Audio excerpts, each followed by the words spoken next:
step into the day with the dawn ringing in my ears. Oh, well, I tune into my TV show. No better way, I gotta get myself into gear. Let's go. Oh, and I feel good today with my wake up in the morning espresso. I feel good today. It's my feel good breakfast show. Ooh, well, a very good morning to everyone out there, you beautiful souls. It is 6 o'clock, which means it's time for your favorite feel-good breakfast show right here on SABC3. Jamie Domberg reporting live for studio, and Mr. Cat looking all fresh to death. How you doing? Good morning. Feeling fresh, yes. Thursday, the 9th of January. We're 9 days into the new year. But for some people, they think it feels like it's 50 months in. One of the makeup ladies this morning like, 50 months in. I'm like, come on. Hopefully you're not feeling anything such way. And hopefully we're here to lighten the load and the burden a little bit by providing you with some great entertainment, some feel-good vibes. And we're going to have that because our colleague, Kutle Adam, is going to be crossing live this morning from Muizenberg Beach and with Dean Woodman. With Dean Woodman. I don't know if you remember Dean Woodman. 2 months ago, he was a presenter. Search on 3 was one of the finalists, the top 4 finalists. But he's going to be on Muizenberg Beach giving Kutle like a workout. A proper workout. They're going to sweat today. It's a hot day out there. But Kutle's been saying that she is going to be taking on the New Year's resolution of wanting to work out. Wait. Why are you laughing? Because I love Kutle. But you know, young girls go learn today. She's going to learn today. Because last night I actually video called. We had like a video call, the 3 of us. And Dean was in the gym, like working out, preparing for this morning? today. No, last night. Okay. And he was preparing for tonight. And then Kutle was sitting there like, you know, friend, I'm just going to sleep now. So it's going to be very interesting to see how it works out today. You know? Oh, good luck to her. And maybe you are walking by, or you plan on walking by Muizenberg Beach this morning. If you are, go and say hi to her. Maybe take some water to her to drink so that she can, you know, survive these 3 sessions coming up. But it's going to be a lot of fun, and we'll see how they get along. Absolutely. Now, I don't know if you can see that I don't have my full face yet on. Okay. So we are going to get a bit of face on. I think that today is green and yellow, and you're doing like this nice denim vibe, so maybe a pop of color. So Bernice is going to come in. I love Bernice. We all love Bernice. And then we are going to just do a nice little lip color over here. Yeah. A bit of red. I tell you what, while you ladies finish off the look, I'm going to head off to the kitchen because I know Nicole's waiting for me there. I'll talk to you later. Okay. You go ahead. Righty. Love it. And because we're doing like nice neutral colors today, like a green and yellow, which is a very vibrant color. It's summer, and today we are talking all things fashion. Knox from Cosmo is in studio today, and we're going to talk about the best dress, the worst dress of the 77th Golden Globe Awards, which is going to be slaying. We're going to bring lots of tea, so let me just get my... Yeah. Bernice hates me, guys, because sometimes I just do not stop talking, and then she's like, you're going to ruin your lipstick. So I'm sorry, Mama. It's okay. It's okay. And what did we do with the look today? I know that you... So if you close your eyes, you can see that I actually played around a little bit with yellow and green, which picks up in your eyes. And then just the rest is nice and soft and glowy. And then just a little bit of pop of color, just with finishing off with red. But other than that, we just like actually matching outfits here. Yeah, every day. Color coordination with Rivka, our stylist as well. So will I be on the worst dressed or the best dressed today? Who knows? We're gonna find out, but at least the face beat. I always say, okay, I'm gonna keep quiet. This is the part where she's always like, Jamie, you can't talk, so I'm not gonna talk. And you're just gonna talk it while I get my face baked. Let's find out what is cooking in the kitchen with cats. Alrighty. What's cooking in the kitchen? I'm hanging out with Nicole Snelling over here this morning. Very good morning to you. Good morning. Excellent. I was having a bit of a chuckle there, Jamie. I don't know if you saw that while she was getting her lips done. She's just closing her eyes. Is it impossible to kind of have your eyes wide open and be alert while something as therapeutic as that is happening? No, because you have to take it in. It's not every day you get treated by the makeup ladies. Very true. And of course, Nicole is here to tell us about what's cooking in the kitchen this morning. morning? So we are going to be, it's vegan month, and we're going to be... Veganuary is what it's been called. Veganuary, Yes. yeah. So January's got a lot of names, right? January, Veganuary. So Veganuary, wow. we are going to be making a Alfredo using a meat alternative. We've got the polony, which is obviously a vegan polony. Tastes just like polony. Really? Yeah, May I? go for it. It's very... It looks the same. looks the same, feels the same, tastes the same, but no meat. Wow. Yeah. Wow. Right, so we're Brave gonna... new world we've marched into. Okay. So vegan Alfredo. Vegan Alfredo, and then we are gonna give some lunch inspiration for a high protein lunch for the kids going back to school. Yes, of course, that's starting off soon. We're making pasta salad. We've got the edamame beans. Please try them. They are so delicious and also really, really good for you. Like a nut alternative. Wow. Right? Yeah. I thought it was just green peanuts. I don't know where they would have found those, but okay. So roasted edamame beans, a new treat. And what do we have over We've here? got dark chocolate coated almonds. Oh my goodness, this is really, really good. It's just something a bit different for the kids, you know, rather than your usual sami. Absolutely. And then you can SMS the keyword pasta to 33728. We'll send you the... Oh, is it over here? That's for the... Okay, that's for the vegan one, Alfredo. yeah. But I was just looking at this, I'm like, wow. Wow. Imagine getting this for lunch. You're like, Mom, are you trying to chase me out the house? Am I not meant to come back for the next 2 days? It's Preparing you huge. for a week. It's here. It's brilliant stuff, Nicole. Cannot wait to be cooking up with you a little bit later on. But let's get back to Jamie Lee. See, she still has her eyes closed from beauty therapy. My face is done, my face is beat. I am ready, but let's take a first look at your weather for the day. Starting off in Johannesburg, cloudy conditions are expected for the entire day with a stray shower in the afternoon and a thunderstorm around in the evening. Now, don't forget your umbrella and a raincoat. Unfortunately, Josie, that is what's happening in your city today. Now, moving over to Durban, cloud cover seems to be increasing and bringing some heavy rain with it. What is up with the rain?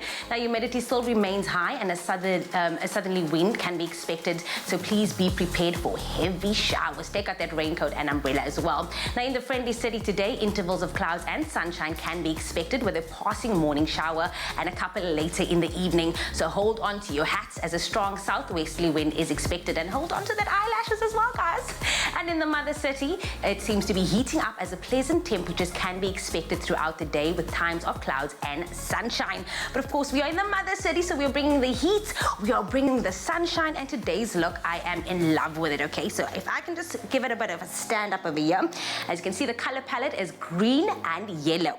So double slit over here, nice and classy, keeping it sexy, spicy, because like I said, we're talking worst dress and best dress in studio today. So I didn't want to go on the worst dress, but of course, Hoovers is always making us sure that we're on fleek and keeping up on trends. And then we have paired it with a nice t-shirt to keep it nice and casual as well. Pair of stilettos, and that is the look for the day. Hope you are inspired with it. Of course, we just want to make sure that we always look good. When you look good, you feel good, and then of course, you're sticked onto your feel good breakfast show. Now, of course, last year, 2019 was just 9 days ago, 10 days ago, and we wanted to know by you, like, what were some of the phrases that we should just keep in 2019? So, like, I don't know, Kat. I don't know if Kat, if you have anything, what is phrases that you want to leave in 2019? Probably something like skrr. Still haven't really figured out what that means. But anyway, yeah, so that's our first Throwback Thursday post for 2020. So if you check out Expresso Morning Show SABC3, that's our Facebook page, you'll see that our Good Morning Post asks you exactly that. So which phrases should stay in 2019? There were things like oksalayo, which I doubt. I mean, that's going to be like going for years and years. What else is there? Skrr, skrr. Oh, wow. One of my cameramen just said sabawell. Could that stay in 2019, or is that going to stay with us for the next few decades? So let us know. We would love to hear from you. But in the meantime, let's connect you with the big wide world out there and get you updated on the latest news headlines. Let's take a first look at those news headlines. Now, the Western Cape government has offered its assistance to fire-ravaged Australia. Local government MEC Anton Riddell has offered the Australian High Commissioner backup in the form of a 40-member strong firefighting team. Now, 4 people have been arrested for being in possession of lion bones wrapped in aluminium foil and hidden inside a crate. The Hawks in Northwest Province said yesterday. Monday, 4 suspects tried to sell lion paws to an undercover agent in Rustenburg for 300,000 rand. And on the international front, outraged Somalis are urging Australians to stop culling camels and to instead send the animals to the Horn of Africa so that they can look after them. Snipers plan to cull some 10,000 and have been shooting them from the air since yesterday.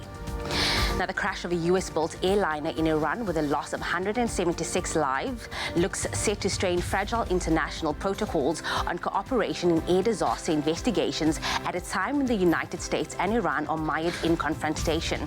Mystery surrounds a relatively new Ukraine International Airlines Boeing 737-800 plummet to Earth.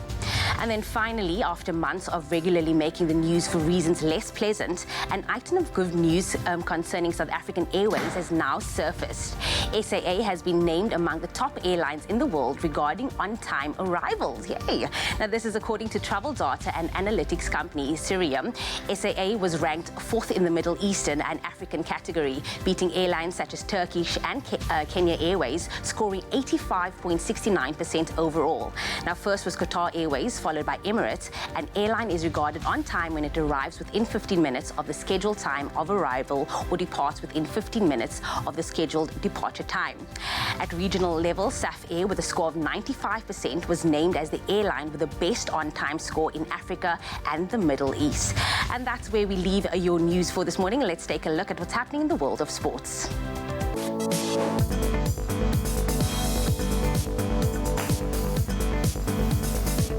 Thanks very much, Jamie Lee. At first glance at the sporting headlines this morning, we begin with football news, where midweek PSL action saw Kaizer Chiefs claiming a 3-0 win over Highlands Park to extend their lead at the top of the standings to 38 points, now 6 points ahead of the defending champions Mamelodi Sundowns in second place. In other football news, Leicester City was held to a 1-1 draw against Aston Villa at the King Power Stadium in the first leg of the second semi-final in the Carabao Cup. And finally, South Africa's top tennis player Kevin Anderson beat France's Benoit Paire 2-6, 7-6, 7-6 to deny France a spot in the inaugural ATP Cup quarterfinals in Brisbane. That's it for now. We'll take a look at a full bulletin at the top of the hour, but right now here's a first look at the weather for the day.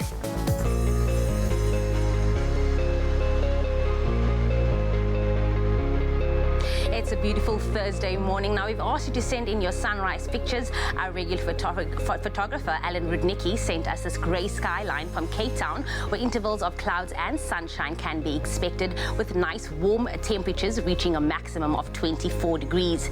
Pat Sunkel sent us this beautiful sunrise picture from Durban, where partly sunny conditions are expected, with light showers in the day and heavy showers in the evening, reaching a maximum of 30 degrees. Let's take a look at the rest of the country, starting off in Polokwane with a low of 21 and a high of 30 degrees. If you're out in Mbombela, you can expect temperatures ranging from 22 to 33 degrees.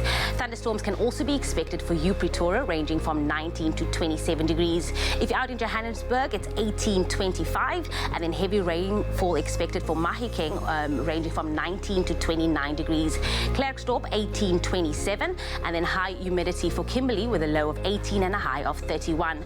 Occasional rain can also be expected for Bloemfontein with a low of 16 and a high of 28, and the highest temperature in the country can be found in Richards Bay, quite surprising, with a low of 22 and a high of 36, so you might want to be hydrated all day long.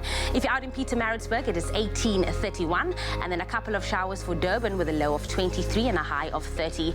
Mthatha, 16-24, and then heavy rainfall expected for East London with a low of 18 and a high of 24 as well. Cradock, 13-25, and if you find yourself in Port Elizabeth, it is occasional rain ranging from 18 to 23 degrees. George, 16-22, and the lowest temperature in the country can be found in Sutherland with a low of 9 and a high of 23. Cape Town, the mother city, is 17-24, yay, and Worcester, 15-28. A southwesterly wind of 15 kilometers per hour for Springbok with a low of 12 and a high of 25. And then lastly, Uppington with a low of 18 and a high of 31. It's a beautiful day. Make it count. And we certainly will, Jamie Lee. Don't you worry about that, especially when you're tuned into your Feel Good Breakfast show. As we take in our words of wisdom today, which come from none other than the father of the Rainbow Nation. Ah, man, Ntate Nelson Mandela, who sacrificed his life and so much with his fellow comrades in order to give us the freedoms that we can enjoy now. And of course, a man who's renowned throughout the world as a visionary leader, a selfless man who conducted himself with respect for humanity, and really fought for the rights of all and sundry. And so he had these to say. He said, the greatest glory in living lies not in ever falling, but in rising every time we fall. Think about that for a moment, and how many times already, maybe perhaps by this time in the year, you've encountered challenges that have made you feel less than you are. And understanding that these words ring so true, that the greatest glory in living lies not in never falling, but in rising every time that we fall. And I hope that today you take those words on board, that you find the strength to always keep on rising every single time that you fall. And in the meantime, of course, we'll keep you there. We'll keep you supported. We'll give you the feel-good vibes every single morning as much as we can. Well, we're going to take a very quick break, and we'll see you on the other side. Only you can make my day.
It's my Feel Good Breakfast Show.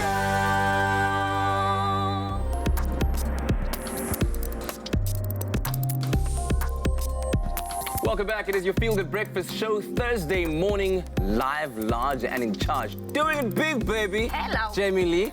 Feeling good? Cat, yes. Listen, you know when you hear that song, we're about to update you on some of the latest news from the world of technology, and there's some fascinating stories out there. The first of which regards something that we use every single day, fresh air, oxygen. Yeah, we need that. And in fact, many people are becoming more and more conscious of the quality of the air that they're inhaling. In fact, in China and India, there is a massive air pollution problem, especially at certain times of the year, due to weather conditions, added onto that manufacturing and construction trends and farming practices as well. Now, there's something called the Atmos air filter that was designed exactly for these kinds of circumstances. And this Atmos air filter is a mask that uses small fans to create a high-pressure system or pocket of clean air at the front of the mask that can then be breathed through the mask. And this can be done without the need for it to be sealed at all. And the air is then drawn from just below your ears. What? Just below your ears, yes. And okay. What? Where it then it houses sensors that measure your respiration rate. And this in turn then calculates how much clean air needs to be sent to the pocket of air in front of your mouth at any given time. And of course, we can't not comment on the aesthetics of this mask. If you have a look at it over there, it's clear in front and it's quite wide on the face. The mask doesn't flatter the wearer, but it does, of course, it does what it's supposed to do. It weighs about 256 grams, which is very bulky, and it carries, when you carry on your face, 250 grams is actually quite a bit. That's like, what, a quarter of a kilogram? Kilo, yeah. So it's quite heavy. on your face, anyway, though, according to the company behind the Atmos air filter system, they're targeting regular consumers to wear it outdoors when they're away from their homes or office filtration systems, and it'll retail at about $350, and it'll start to ship in Q3 of this year. That is crazy that you've got to think that you'd need to wear something like that purely because of the quality of air in the place that you stay in. It's sad though. It's sad that that is what we now have to result to. But I mean, you got to do what you got to do. Very futuristic though, right? I guess at some point, maybe if the whole world were to be that polluted, this would become the norm. Yeah. And we'd all be wearing that, so it wouldn't be weird for anybody. Maybe we'd get it bedazzled even if we want to spice it up. You know? We just get it like diamonds there, diamante, just spice it up. I don't know. Maybe we should just go full helmet, full mask. You know what I mean? Just walk around in masks. Yeah, but then that's just weird. Like, hi, Mom. Hi. Okay, weird news. Anyway, in other news from the world of technology, Fortnite doesn't seem to have any end in sight. Have you tried Fortnite? No, I'm not a bit. You know what it is, right? It's that, yes, that I do game. know it is. It is a Okay, game. all right. Full of Fury told us about it. That's the only reason why I know. Well, its momentum is growing, and if anything, not close to slowing down at all. It's by far the biggest game in the world for the second year in a row, and their sales numbers reflect that. In 2019, Fortnite raked up a cool $1.8 billion in sales, the second highest single-year sales in a video game in the history of video. That is insane in the membrane. Now, Fortnite also has the top spot from 2018 as well, and this is for a free-to-play game, remember? So it was then before then, and then, of course, then they added all the extras where you have to buy stuff in order to make the players cooler. Anyway, of course, Epic Games have many inventive ways of making money off of the free-to-play model. But the most important is to make the game as accessible and as fun as possible to draw people in. Then you keep them engaged with unique content, special character tie-ins, new game mechanics, competitive gameplay, and much, much more to get them spending the money. Now, another major driver for Fortnite's interest has been the esports tournaments that they've been hosting, including the very first World Cup in 2019, where a winner, who was a 16-year-old, mind you, netted a smooth $3 million with total prize money exceeding $30 million. So you're just like really good at Fortnite, and then for like a week's worth of playing at a World Cup, $3 million, boom, in the bank account. That is how you secure the bag. That is literally how you secure the bag. I don't know about you. Wow, that's insane. Are you into gaming? Are you into... I am. Have you played this? I have not played gaming, I mean Fortnite. When it comes to games, I'm but a FIFA head. I love football in all its forms, and so I play a lot of FIFA. Yes. Yeah, but I'm nowhere near good enough to even challenge the guys that are playing in the esports tournaments. They are insane. Like, I go to these meetups and play against like just guys like from the block, man. From the hood. But guys that play FIFA like 17 hours of the day, and I get just Do they not work? Do they not work? Firstly, when I have questions, why are you playing? I'm always like, no, I only play on Xbox. I don't play on PS. So. Okay. Listen, You're failing. But no, listen, I need to tell you about something. Now, the longest continent-to-continent yacht race called Cape to Rio has just begun. Now, 7 of these scouts are representing South Africa in this year's edition. Now, they are going to be the youngest to ever compete in this year, but also the youngest to ever compete in this race. Now, I was able to hook up with them before they set sailing. It was amazing, the best experience. And this is what they got up to before the race. Teenagers are often associated more with risky behavior than responsibility. But for these South African sailors, they won't be letting their age slow them down as they prepare to take on the Southern Hemisphere's longest intercontinental transatlantic yacht race, the Cape to Rio race, as they prepare to set sail on the 4th of January 2020 and will be the youngest crew to ever participate in this race. 8 young scouts aged from 15 to 21 will crew the Scouts SA JML rotary yacht on its epic crossing.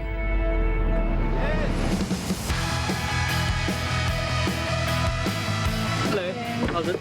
My name's Daniel. Okay. The reason we shake with the left hand, it's tradition, and one of the reasons is that it's because the left hand is closest to the heart. I like that. Okay, so here you go. Now, a lot of preparation that's going into the race. Are you happy with the team, and do you think that you're ready?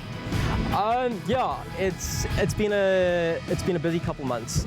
We started with the idea of Cape to Rio, I think it was in August? Yeah, around about then. Round about August, Nick and I met up. Nick and I grew up together as scouts at the same scout group. And we had the idea of doing Cape to Rio. It sort of just popped into my head the one day, and I met up with Nick one night. I said, do you want to do this? And he was like, let's go for it. So we drafted a proposal, sent it through to the committee that manages the boat, and they gave us their full support. And from that moment, we sort of hit the ground running with preparation.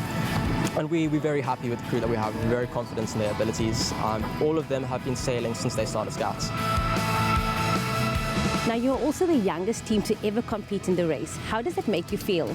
It's a crazy feeling. We're going through so much preparation, getting everything together, making sure everything's fine, the boat's fine. This, like, going over all the things that could possibly go wrong and making sure there's nowhere that can happen. It's just like, we actually went through with the idea, the proposal. We're like, okay, we'll give it a shot, see what they say. I'll probably reject it.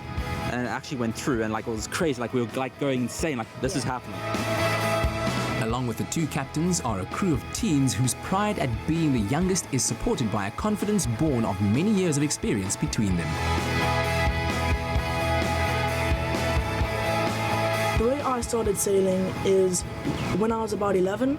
I did it through school. I went to the Hout Bay Yacht Club and we sailed just small optimists there, had a bit of fun around the harbour. Then when I started Scouts, I went on the sailing course, and then just from there I got hooked onto it. So how I think it's benefited me. Some practical skills I've learned is how to work on bigger boats. If something breaks, you learn how to fix it. Then like leadership, communication. So here, I'm a crew and I listen to the skipper. They're telling me what to do, and through that I'm learning. So it also helped a lot with that leadership skills and with the communication. I started Scouts about 4 years ago. After that first weekend on the course, I just got it. I understood that I had a passion for sailing. And I don't know, from there on, I've just been on the water as much as I can. How it benefits me? I'd say the practical skills. So I've learned from the skippers and from the rest of the crew how to work the engines, how to work navigation, because yeah, that's what I've been learning recently. It's benefiting me a lot because I'm planning on doing this for a future career. Well, I'm looking really forward to it. So I did Cape to St. Helena at the beginning of this year, and I had an absolute joy of a time. Yeah, I'm really not that nervous, but there's a little bit of an edge to it, as you don't always know what's going to happen, what the wind's going to be like, if there's going to be a storm or if it's going to be smooth sailing. What are the ultimate aims of the Scout program? The ultimate aims of Scouting worldwide is, there's 3 aims. The first one is to develop character, second one is to train citizenship, and then our third aim is to develop the physical, intellectual and spiritual capacities of young people. And the way we achieve those aims is we've got scouting methods, which includes learning by doing, an adventurous program, and our Scout Law and Promise, which is our value system. And sailing is really one of the tools that helps those methods. It's incredible the skills that it teaches you practically and in terms of life skills. With 3,600 nautical miles of South Atlantic between their departure and Rio, they'll be tested in every way, and our best wishes go with them.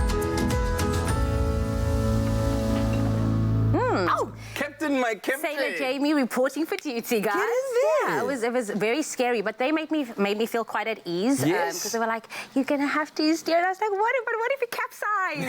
And it was quite a windy morning, so I was expecting to capsize, but we didn't capsize. That's until amazing. Yeah. Wow. I have a question for you. Would you ever send Phoenix out if you had the opportunity to? If he was brave enough, yes, definitely. I mean, the adventure of a lifetime awaits these kids, and can you imagine at the completion of that mission what they would feel like, what their imaginations, their leadership potential that would be unlocked would be like? They could achieve anything. Absolutely. Okay. What about you?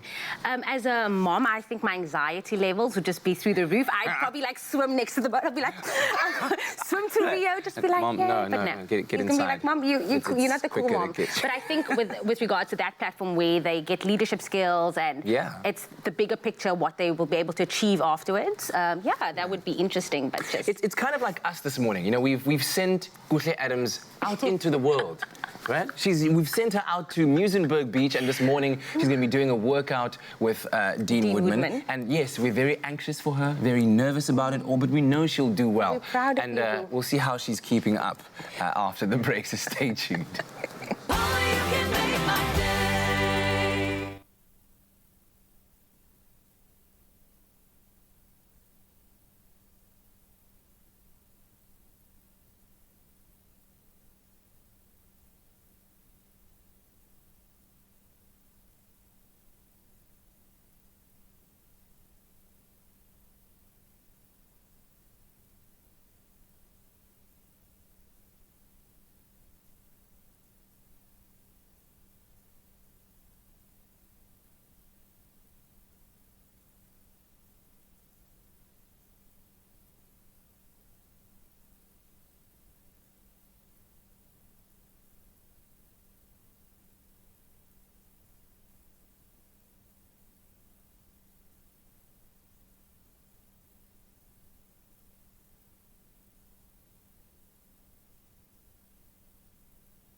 Welcome back. This is your Feel Good Breakfast Show. It's a Thursday morning. Lovely to be in your company. Now, all the Premier Soccer League teams were in action over the past 2 days, with the log leaders, Kaizer Chiefs, extending their lead at the top of the standings right now. Now, with half of the season done, the question on everyone's lips is, can Amakhosi go all the way and claim the title, the victory, the glory?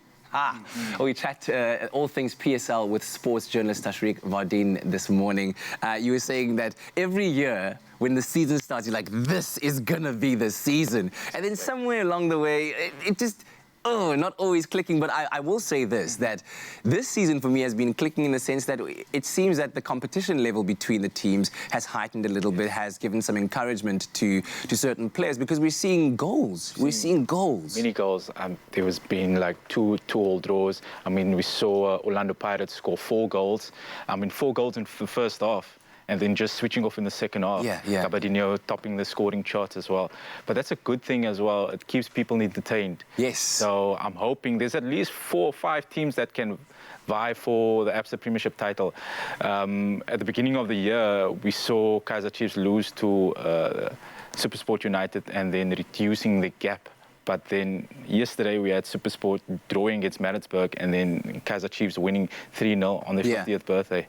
So it's all over the place in this new year.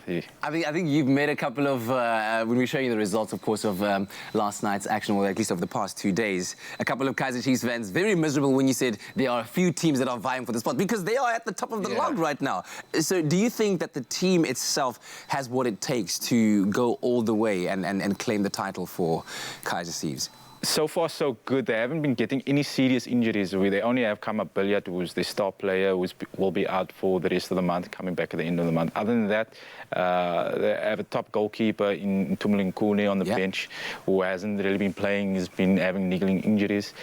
Do they have the capacity in this squad to go all the way? They do. They don't have African football, much like Mamelodi Sundowns, who will be playing African football this weekend. Yes. And that's seeing them now losing out on games in the Absa Premiership. But the difference is that Sundowns' squad is much bigger and more adept to playing in Africa. And long seasons, deep seasons where... And I don't think Pitso Mosimane is going to give up. He was very angry as they drew 0-0, and he's someone that doesn't like to remain mum. He often very outspoken. Very outspoken, something that I love about him. Do you think that's a factor of the pressure that he's under? The fact that Sundowns have been performing so well over the past couple of seasons, not only on the continent, but also on the local scene, that the pressure to keep that up is perhaps forcing him during press conferences to maybe overextend his opinion where he otherwise might not have been so, where he might have been a bit more, maybe a bit more humble? Definitely, because, I mean, he got to Sundowns, I think, like 6-7 seasons ago, and they weren't really consistent. And they've been so consistent under his regime that ever since they won the CAF Champions League, fans are looking at them and saying, okay, last year we won the PSL now. What are we going to do this year? I mean, it's quite a tight thing for fans to really question whether they can go all the way and do it again in Africa and also do it in the PSL. The other big news this season has been the fact that Orlando Pirates have been underperforming with regards to the legacy and the history behind the club, and of course Cape Town City Football Club, which came up with such promise, had a couple of blazing seasons, and of course them getting rid of head coach Benny McCarthy very recently. What's been going on at those two clubs in your understanding? It's very difficult because you have 2 foreign coaches coming into South Africa and trying to do their way of playing football. I mean, I know Cape Town City now could have been 2 wins on the trot for the very first time in a long time. I mean, when they sacked Benny McCarthy, he had, I think, like 18 matches and only 2 wins. I mean, that's a shocking statistic if you take a look at what they did two seasons ago. And the funny thing is about Orlando Pirates, Milutin Micho, coach, left for Egypt. He wasn't even there for less than a year, and they got rid of him. And then we had Rolani coming to Orlando Pirates. He was promised to take control of the position until the end of the season, but it seems like Iron Duke wasn't really interested in that, and he got Joseph Zinbao in, and they now 2 matches on winning surfaces now. Yeah, man, and I'm sure there's going to be a battle to get out of the relegation zone. I'm sure the Sowetan fans would like to see Orlando Pirates, vie for trophies again. Absolutely, and as I always say, whenever Kaizer Chiefs and Orlando Pirates are doing well, the league is doing well. But all I want to see more of is just more goals, more attacking football. We want to keep the fans entertained. That even if we have a draw, make it a 4-4 draw. We're cool with that as long as we see spectacular football. You know what? I'm very hopeful. That's something that I would like to see. It's FIFA talk right now. But Tashreeq, thank you very much for joining us. Thanks, and good luck for the rest of the season, covering it for us and bringing us all the great news. And to all the fans out there, enjoy the games. Of course, hit us up with your opinions and your comments on our social media, #Expresso Show.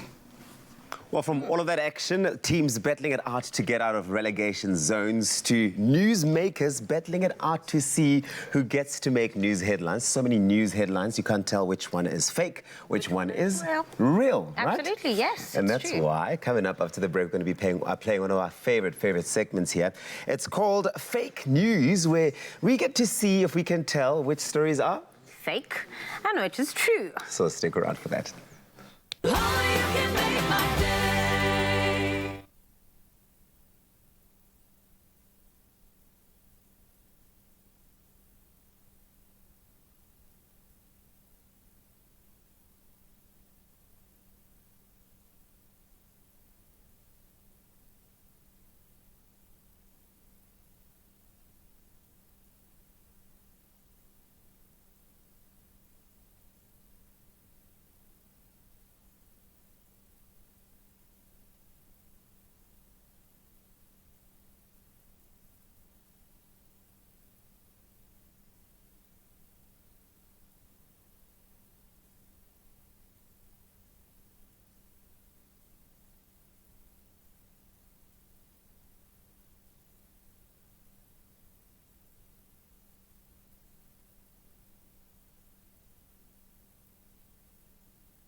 It's my feel-good breakfast show. Welcome back to your feel-good breakfast show. It is a Thursday, Uncle Tubbsy, the 9th of Jan. We're 9 days in. 9th of Jan. Can you cope with that? It feels like we just started. We were just like having New Year's Day, New Year's Eve just yesterday. Yeah. You know what's better than New Year's? What? News. Sometimes it's fake, though. I was pulling you in there. But right now, it's time to see what is real and what is fake.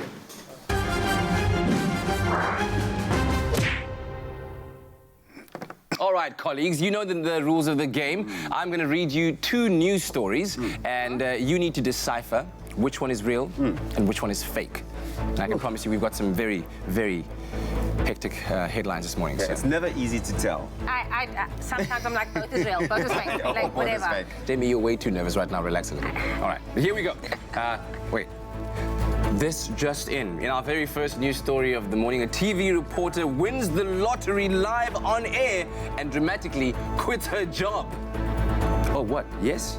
Coming in now, live news telling us that, yes, Tom, I hear you. Yes. A Chicago man spent half of his $72 million lottery winnings on comic books, and he goes broke in 1 year. All right? Which one is real? He lives where? Chicago. Okay. Which one is real? Likely story. Oh, I think, what do you think, Jamie Lee? I think the first one's real because I would do that. I would quit my job and be like, bye, Felicia's. Right there. Yes. Yeah, just yes. And the second one is probably fake. Yeah. What do you think? I think so too. I mean, if I played the lotto and if my phone went off now and I saw the message, it's good night and God bless. Oh, gosh. Anyway, here's the real headline. A Spanish news reporter did, in fact, quit her job after winning the lottery on air. However, only after she had quit did she realize that her share of the winnings only totaled a disappointing $5,000. No! Hey! Hey, but wait, we don't know how much she's getting paid there by the TV news station also. Could be one. Because that $5,000 could be a really good amount worthy. Good morning, welcome back. I wasn't feeling so well yesterday. Yeah, something just happened, Yeah. you know, just being dramatic. Oh, Sometimes all you need is the $5,000 to set you up. That would have been the most amazing crit. Oh, wow. Anyway, here we go. This just in. A bank robber threw stolen money in the air and wished everyone a Merry Christmas. Oh, another story? Thank you very much, Tom. House robbery goes wrong when thieves got distracted by cute puppies. Which one is real? Which one is fake? You can go first. Ladies first. Okay. Those puppies. Look at those faces. Obviously, that is true. Like, I would get distracted by that. So, like, obviously. And then the first one is fake. So I think that they got distracted by Okay. Wow, okay. Yeah, no, I think if you're a robber, you're not going to let puppies distract you. So I think that that's fake. And the one about the bank robber throwing money up in the air and saying Merry Christmas, everybody, it sounds true. All right. Well, here's the real headline. According to reports, an American man robbed a small bank, took the money, and immediately threw it in the air while wishing everyone a Merry Christmas. Bystanders grabbed the money and returned it to the cashiers. While the robber waited at the coffee shop next door for the police. What? That sounds like a prank. That sounds like what on earth? It sounds like a PR stunt. Right? For that bank, it possibly could be. Yeah. Anyway, oh wow, guys, wait. We interrupt this broadcast to bring you another headline. A woman faints as a hairdresser chops off 30 centimeters of hair without telling her. There's another story. A woman sues a salon after the beautician accidentally waxes off her entire eyebrow. Which one is real? Which one is fake? The thing is, both could happen, and they happen, I'm sure, every day. Okay, so ladies first. Okay, I would legit sue I would just sue the like, I was going to say something else, but like the eyebrow. If you do my eyebrow, and then I have to draw my eyebrow on for the next year, no, I would sue you, so that is real. And the other one, like, your hair can go back. You can get a weave, you can get a wig, so I would go with that one. Not too bad. Have you not seen the ladies just wax their things? Princess, I think, has waxed her eyebrows off and she's drawn it on. No? Maybe. No, we'll double check. I don't think But I think that the true story... You know, Princess is going to put something in your coffee, right? Like, I'm going to have a look now just to verify. Anyway, and I mean nothing bad about it. Your verdict. But I think true is the fainting over the chopped hair. And Okay. false is, Well, here's the real headline. On a Turkish reality makeover show, a model was left devastated when a hairdresser suddenly chopped off 30 centimeters of her hair without telling her. She was so distraught that she fainted in the arms of her fellow contestants. Right there, just... Can we also say 30 there was a reality show, so she probably did it for, like, views, and she was like, oh, I'm going to faint. Oh, possibly. Yeah. But Question, though, have you guys ever had a real bad experience with hair or a hairdresser? No? Yeah, no, I have. Why are you pointing at your leg? Is this a result of a bad experience? Friend, did you not see that I had pink hair at one time for like a week? Was that not intentional? Was that not the plan? So it really wasn't the plan. Like my friend. Wait. Everybody, pull out the chair. Do tell. So my friend and I were just like, listen, let's try and get it lighter, because I wanted to go like a lighter process, and then we just put on hair, and then it went like neon pink, and I was like, let's just rock it, because it was a Sunday evening. So it was a Sunday evening. People it was a Sunday evening, so there's nothing to do Monday. I had to report like, welcome to your feel-good breakfast show, everybody. I was like, Jamie Harlequin is on set. I thought, wow. And then I just went black the next week, because I was like, because people were like, okay, we like it, it's trendy. I was like, okay, let's just keep it for the week. And then the week was done. I was like, let's just go. It was perfectly timed for that game insert we shot together for Christmas, because absolutely. Yeah. What about you, Tubbs? You still having a fight with that barber who made your hairline recede? No, he's gone. Okay, He's cancelled now, but join us next week for another round of fake news. And in the meantime, let's take a look at highlights from Afropunk in Johannesburg. It was such a hit, reeling in 2020.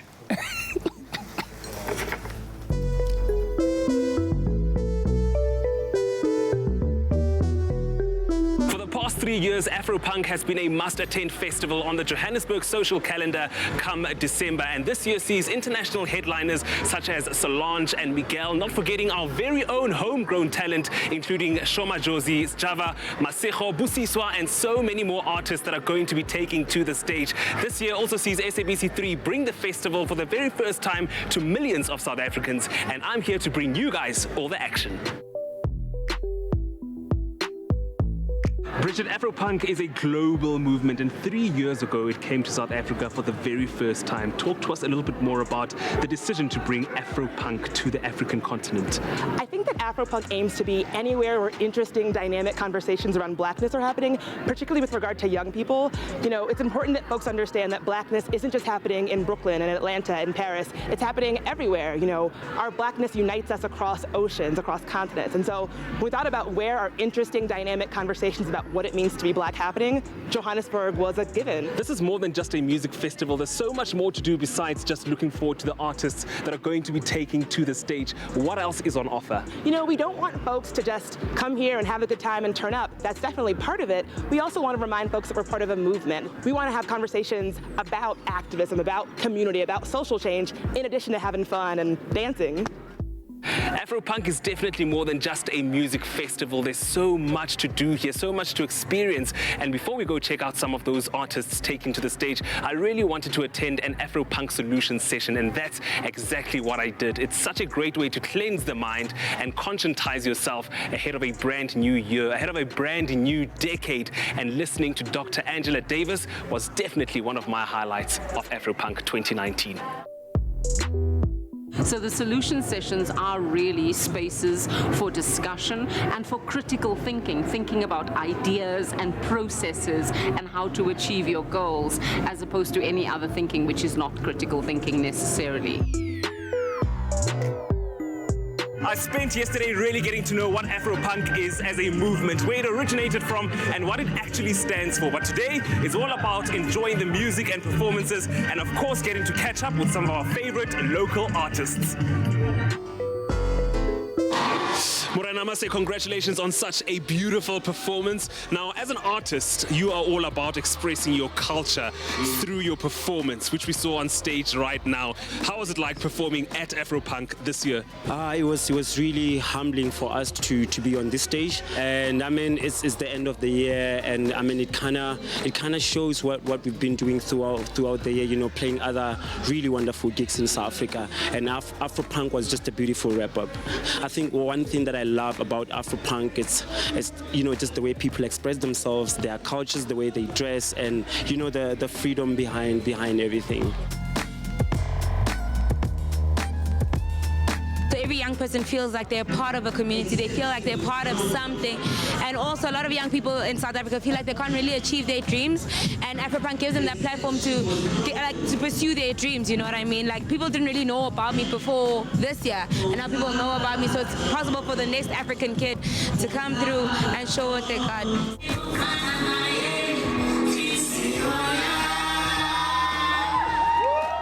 With me is Darky Fiction, and I've just had the pleasure of witnessing them perform live on stage. Guys, you did mention that 3 years ago you came to Afropunk and you said you wanted to take to the stage with your performance. How was it like performing at Afropunk for the very first time?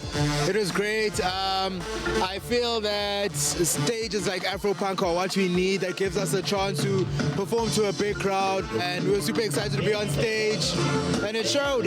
Yeah, it was a great performance. Platforms like this are good for artists that are still small, because you get to perform on the stage that you really see yourself belonging to. So yeah, it was beautiful. We enjoyed ourselves. I'm actually enjoying the lineup. Actually, it's a lot of young South African artists that are not necessarily exposed within the South African music scene. It's mainly overseas, like for example Zoe Mudicha. She's mainly known, or like in Germany and stuff. So her being here is a really big deal for me. All the different artists that were performing yesterday were putting us in the mood and everything or not. So that's what I'm enjoying, the vibe. The vibe is amazing. You're literally feeling like you're crossing onto the new year. So everything is just cruise mode and everything is smooth. That's what I'm enjoying right now about Afropunk.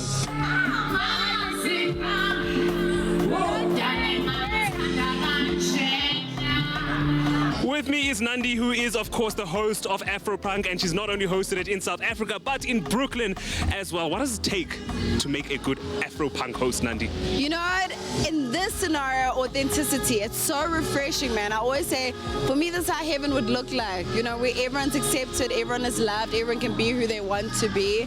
And that's what it takes, just you being you. Why do you think this platform is so necessary? I think from a constitutional perspective, it's important. So this is important for the country, for the continent, for the world. This is what we're preaching, acceptance, which is paramount, and equality, which is key. Accept everyone for who they are. We came, we saw, and we festivaled our hearts out. Man, what I really enjoyed about Afropunk is that it's more than just a music festival. It's an experience. It's a spiritual awakening, from the music to the fashion to the music performances. Man, like I said, it was mind-blowing. I definitely can't wait to be back here again in 2020.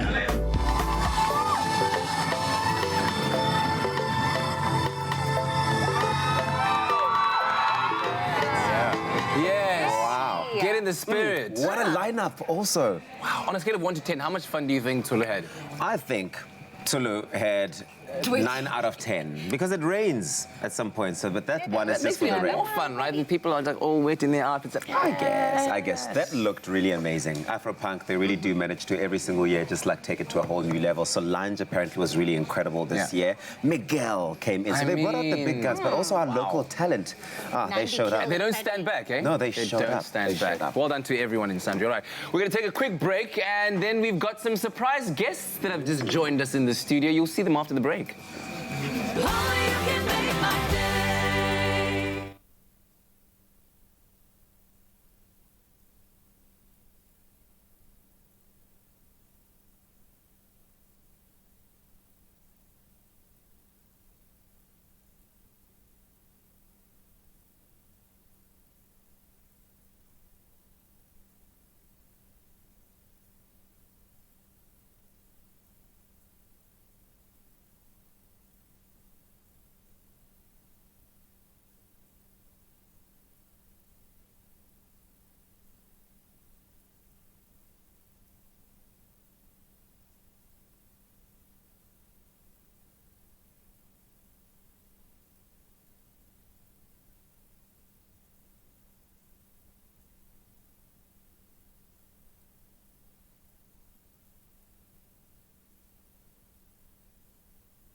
It's my feel-good breakfast show.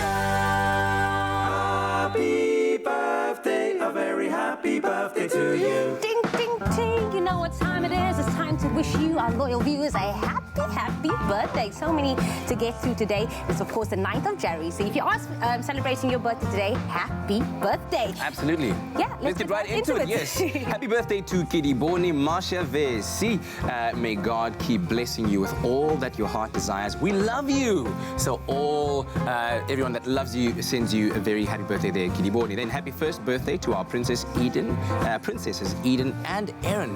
There they are, looking absolutely gorgeous. We wish you all of God's richest blessings in your life. Love you. This is from Daddy, Mommy, and your big brother, Jaden. Absolutely. And the next one is, am I saying correctly, Kolile? Kolile. We are so grateful to have you as a mother. We hope that you enjoy your day. We also pray to the Lord to bless you with many more years so you can see our achievements. Happy 55th birthday, Mommy. Love you so much. And this comes from your children and grandchildren. Happy birthday, Mama. And then the next one goes out to Inga Jose. Happy birthday to my godchild, Inga Jose. May this be a year of 20 plenty. Love that things, my darling. Wishing you a successful future. We love you from Janice, Anton, Courts, and Tiffs. All right. I wish my brother Joseph Africa a happy 53rd birthday. May you have a great day, brother. I love you. This is from your sister Aisha and the entire family. Happy birthday to you, Joseph. And then also happy 9th birthday to my beautiful angel Amogelang. May God bless you with many more years to come. Enjoy your day to the fullest. We love you. This is from your mother Lorraine, Jane, from Tembi, Karabo, and Ntswaki. And then it's the 11th birthday to our lovely daughter, Cubine. May God's blessings always be with you. Enjoy your day from your mommy, daddy, and Keishan. Look at that shades. Yes, mama. Coming through.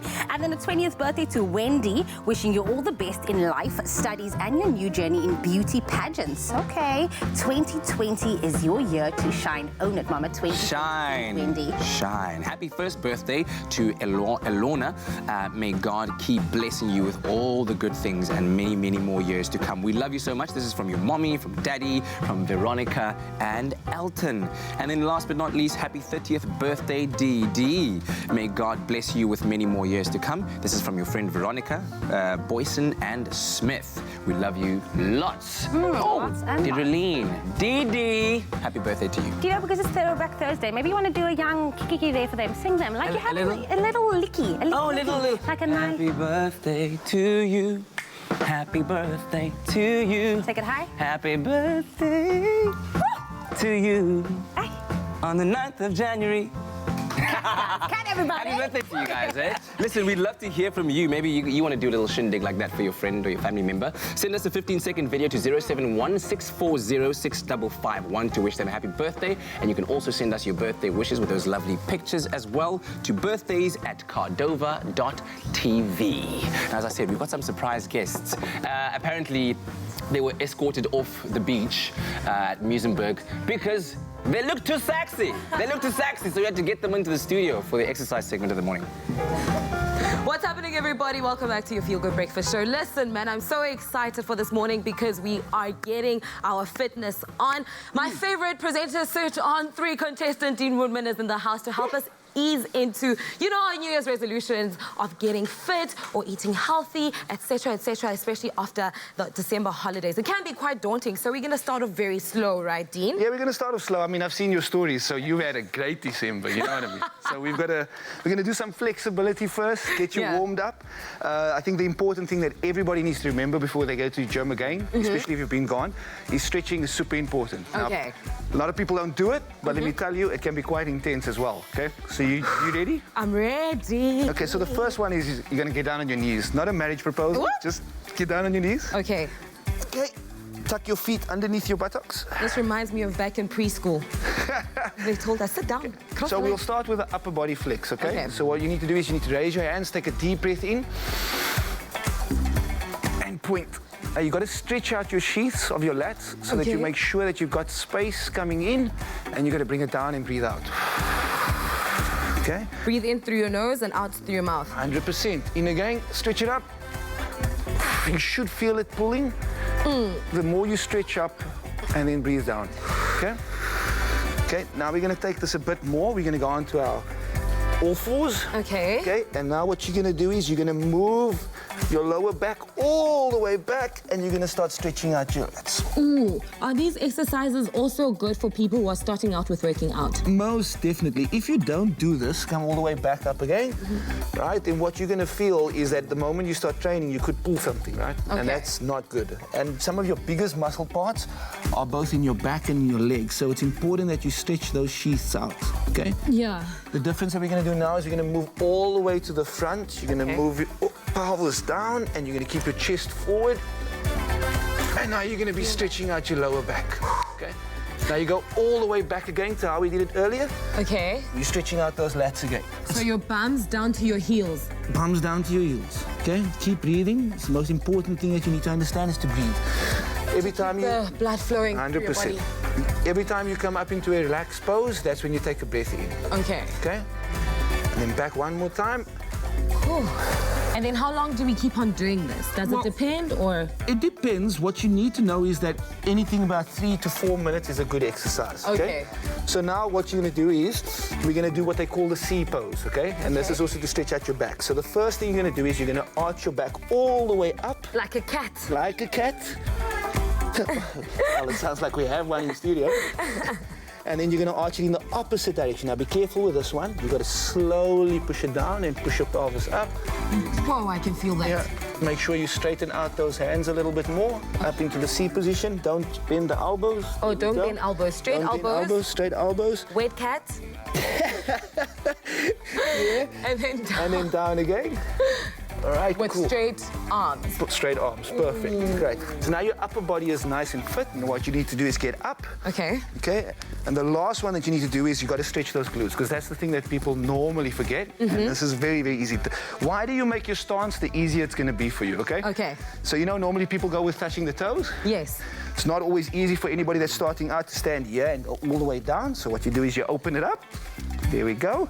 And now you can just slowly stretch him down. Breathe out. You good, Kukle? I'm trying my best to keep it together. And all the way back up. All right? Okay, what do I do with my arms in the meantime? So all you do is your arms need to lay as weights. Okay. Okay? Because what it's doing is helping you stretch out this section over here. Okay. Right? So we come all the way back up. Your hammies are super important and your glutes are super important. If any one of those pull, you're not back in gym for a long time. It's late for me. 100%. Right. Yo, okay, these seem like very simple exercises and they're very important, especially when you're easing back into the gym, or like me, you actually want to get into your fitness game. Dean Woodman is still around for a little while for part 2 of our workout session. Make sure to keep it locked. Cheers. Okay. We'll do more. Don't worry. Hey, babe. Check this. Fascinating. You know, I don't mean to brag or anything, but Don't ruin the moment. Prevent allergies or cold and flu with fast-acting powder nasal spray from the Nexa range. Brought to you by Pharmadynamics. Well, it's just gone 7 o'clock, and right about now, it's time for us to keep you updated on what's happening around the world. Here's the latest news headlines. Thank you, Kat. The Western Cape government has offered its assistance to fire-ravaged Australia. A local government MEC, Anton Bredel, has reached out to the Australian High Commissioner and offered backup in the form of a 40-member-strong firefighting team, with the possibility of more firefighters to be dispatched if needed.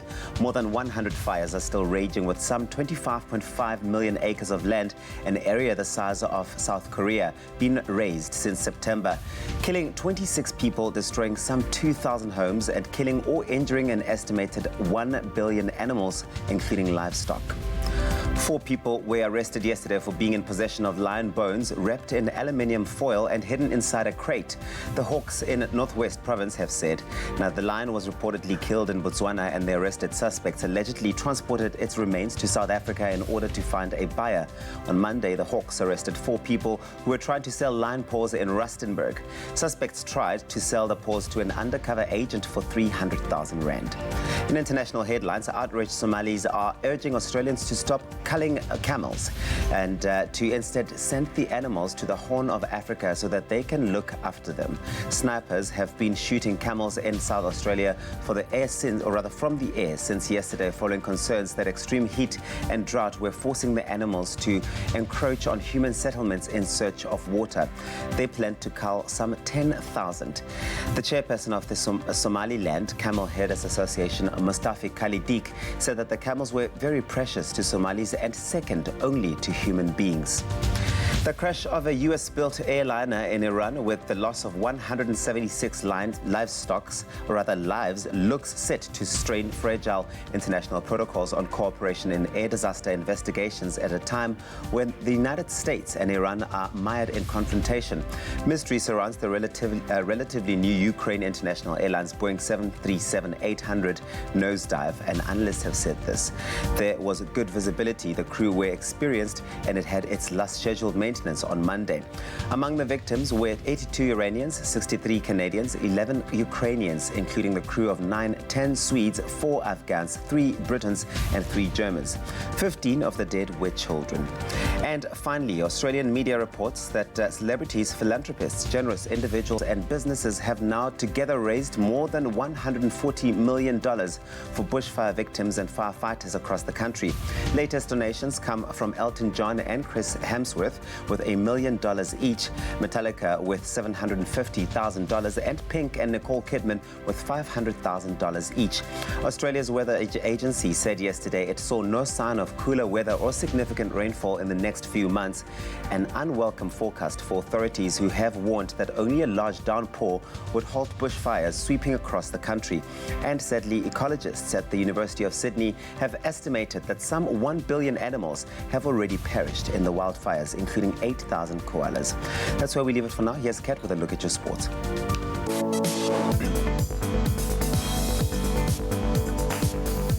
Diving straight into the midweek PSL action which took place last night, which saw Kaizer Chiefs claiming a 3-0 win over Highlands Park to extend their lead at the top of the standings to 38 points, now 6 points ahead of defending champions Mamelodi Sundowns in second place. Other results from last night saw Chippa United beat Black Leopards 2-1 and Golden Arrows beat Baroka FC 1-0. SuperSport United, who are now in third place, were held to a 2-2 draw against Maritzburg United, and Cape Town City drew 2-2 against AmaZulu FC. Now, Leicester City was held to a 1-1 draw against Aston Villa at the King Power Stadium in the first leg of the second semi-final in the Carabao Cup. Villa fullback Frederick Gilbert opened the scoring in the 28th minute with a right-footed shot from close range, and the Foxes equalised with a goal by substitute Kelechi Iheanacho to level the score. The second leg will take place on Tuesday, the 28th of January. And finally, South Africa's top tennis player Kevin Anderson beat France's Benoit Paire 2-6, 7-6, 7-6 to deny France a spot in the inaugural ATP Cup Brisbane or quarterfinals in Brisbane. Now, Anderson came from a set down to beat the Frenchman, who suffered a meltdown on the court. Team South Africa clinched second place in Group A behind Serbia, but unfortunately missed out on the quarterfinal spots. That's it for the news or the sports headlines right now. Let's take a look at your traffic.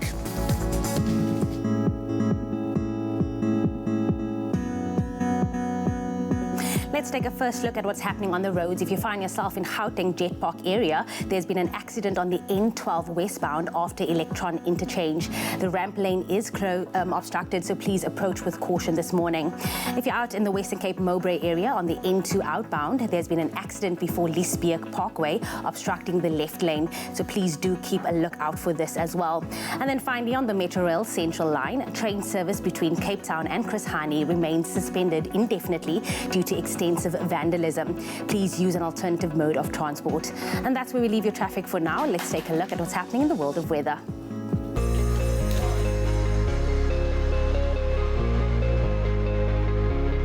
Thank you very much, Jamie Lee. It's time for us to take a look at those temperatures. But first, we take a look at those beautiful sunrise pictures we've asked you to send through. Thank you to Anfra Surprise for sending us this amazing sunrise picture from Piketberg, where partly sunny conditions can be expected with pleasant temperatures reaching a max of 30 degrees. We also got one from Gami Ngubeni, who sent us this amazing sunrise from Botlokwa in Limpopo, where partly cloudy conditions are expected today with occasional sunshine and a thunderstorm in the evening reaching a maximum of 30 degrees over there as well. And of course, you still can send your pictures through to us on our Facebook page. It's Expresso Morning Show, SABC 3. And now we take a look at those temperatures across the country. Starting off in Polokwane, 21. That's your low today, reaching a high of 30. Really hot day over there. Times of sun and clouds for Mbombela, 22, reaching a max of 33. With thunderstorms expected out in the capital city. Pretoria, 19. That's your low, reaching a high of 27. Johannesburg, 18. Your low, reaching a high of 25. With heavy rainfall expected out in Mahikeng, 19 and 29. Klerksdorp, your minimum 18, maximum 27, with high humidity out in Kimberley today, 18 degrees, your low reaching a high of 31 degrees. Occasional rain is expected for Bloemfontein, 16, reaching a high of 28, with the highest temperatures in the country. That's for Richards Bay today, 22, that's your low, reaching a high of 36. If you're out in Pietermaritzburg, expect a bit of sun, but a bit of thunder showers as well, 18, reaching a high of 31. And a couple of showers are expected out in South Africa's playground. Durban, 23, reaching a max of 30, with thunder showers out in Mthatha today, 16, reaching a high of 24.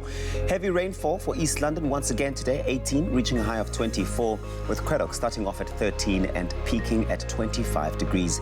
If you're out in the friendly city, Port Elizabeth, occasional rain for you today, 18 and 23, with rainy times out in Georgia as well, 16, reaching a max of 22. And the lowest temperatures in the country, that's for Sutherland, 9 and 23. The mother city, your temperatures today, 17, that's your low, reaching a high of 24. Worcester, 15, reaching a high of 28. And if you're out in Springbok, expect that southwesterly wind. It's going at 15 kilometers per hour, 12 and 25. Those are your temperatures. Lastly, Uppington, your low is 18 and your high is 31. Well, that's where we leave it for now. The next report will be in just over half an hour. Remember, no matter what it's looking like in terms of the weather in your part of the country, make it a feel-good tough day.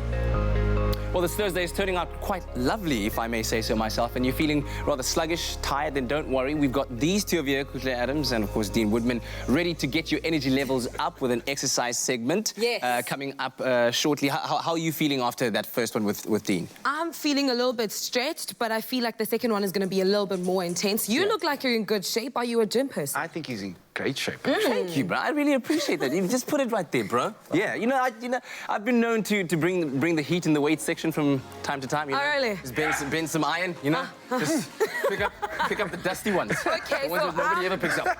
I'm going to challenge you guys What do you because mean? you are both Whoa, gym people out here. Don't ask me what do I mean. This is... Before we go to an ad break, okay, I'm going to challenge you guys to push-ups. We're going to see, between the two of them, Kat and Dean, who can do the most push-ups. You guys can let us know on our social media platforms, on Twitter, at Expresso Show. Use the hashtag Expresso Show. I'm wearing denim. Where have you ever seen a TV presenter live? 3, 2, 1. Make sure you know about this. You feel good. What you got? What you got? What you got? What you got? What you got? Okay. What you got? What you got? What you got? What you got?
It's my feel-good breakfast show.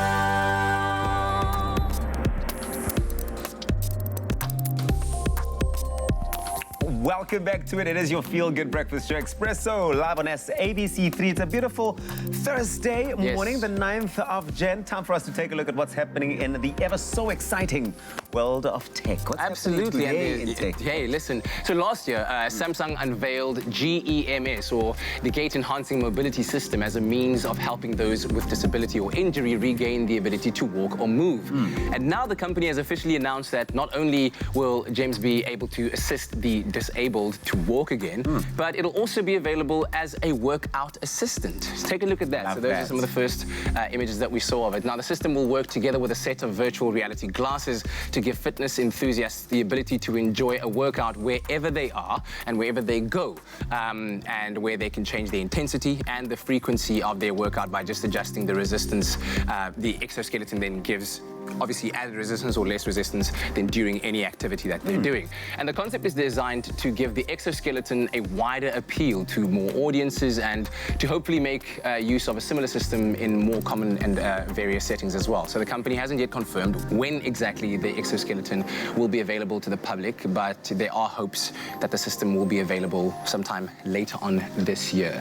This is fantastic. This is a move in like the grandest direction or greatest direction, because the thing is about people living with disabilities, especially those who, let's say, were previously into fitness, is that they find it difficult to still do that, right? They find it difficult to work out. So something like this not only aids mobility for them for everyday duties and tasks that they take for granted, but now they're able to do the fitness again as well. Yeah, I love it when technology like this comes around, because I feel like the the greater goal of it all is to help and assist humanity. You know, not necessarily clog us in more things that we don't need. This is about how to enhance life. Yep. And that I think is probably the best use of technology. Yeah. Big up Samsung, designed for life. Samsung's doing the things. Yeah. I'm just worried though, like would you need like supervision with it? Because it is going to be your assistant, but are you going to need supervision additional to this whole like gadget? Well, I'm sure it'll come with the basic system and then all kinds of other plugins that you'd need to do certain things. Do you know what I mean? But I mean, that'll be revealed later on in time. Get it. But it's going to be super cool to see. But in the meantime, whilst we're waiting for the GEMS system to be available to the public so that we can maybe use it as a form of exercise, if you like, why not get yourself a DENE Woodman as your device? Before the break, I challenged Dean Woodman with Ukatlejo to see who can do the most push-ups. It was really close encounter, and I can't really tell who won. What? I'm going to be, very neutral when it comes to this. It's a Thursday. You know. It's a Thursday. It's a Thursday, and we're all about fitness this morning, getting back into our routines. Or if you're new to it, ease into it. We still have Dean Woodman, presenter search contestant, to help us with a few workout sessions. Yeah. So we start off with flexibility workout. Now we're getting into cardio. 100%, because I mean, there's one thing to flex, but now you need to start making some cardio and get that heart pumping, right? Start sweating. I'm ready. Okay, cool. So let's just start off. One knee up. Okay. Very simple. Okay. I can do this. Okay. I got this. Now let's add some beat to it. Get a little bit faster. A. Hey. A. Hey. Okay, well, no one's dabbing, but nonetheless, that's going to work for you. And you do this for about a good 30 seconds. Okay. What you need to do is you need to remember that you've got to keep breathing and you're going to keep the arms moving, okay? We do forget to breathe sometimes, and we just get on with working out. 100%. So now we're going to take this a little bit further, and remember there's always a modified part of this that you could do. So if you're at home and you're not used to training, you don't have to do the jump and the fast speed, okay? Yeah. Okay? So now I want you to do is I want you to stop, put your hands up. We're going to do the same thing. Start off on the left side of your mat. Here we go. But now we're going to go into a squat. Okay. Okay, and then back up. So we're going to go off to the side, squat him, up, raise knee. There we go. To the side, up. There we go. Okay, this one is a little bit intense, eh? Yeah, now you're going to feel the burn, all right? Because what you're doing now is you're maximizing the glute. Yeah. And you're working your biggest muscle, which is your legs. Okay, we tend to forget that every day should be a leg day. You know what I mean? You can't miss out on leg day out here looking like a carrot. No. That's definitely not what we want. And then is this exercise safe for all age groups? Well, if you continue doing that one, I'll show you a modification. Okay. If you have a bit of problems, you can literally modify. You're still squatting. With your hands on your thighs? 100%. Okay. So if you've got any injuries that you have at the moment, that's your modification that you can go into. Okay. All right, so now we stop with that one. Take a good breath. I'm starting to sweat a little bit. You will be, that's good. Okay. That means it's working. All right, and now you're gonna get into your squat and we're gonna shift, okay? Okay. So you're gonna shift to the left and to the right of the mat. We get down, hands in front, no bouncing. Okay. Side, side, here we go. Side, side, you good? Now once again, there's a modification you can do here as well quickly. What's if you the need. modification, Dean? You can go 1, okay, 2, stand up. Okay. Stand up. I see Kat do this many times, you know?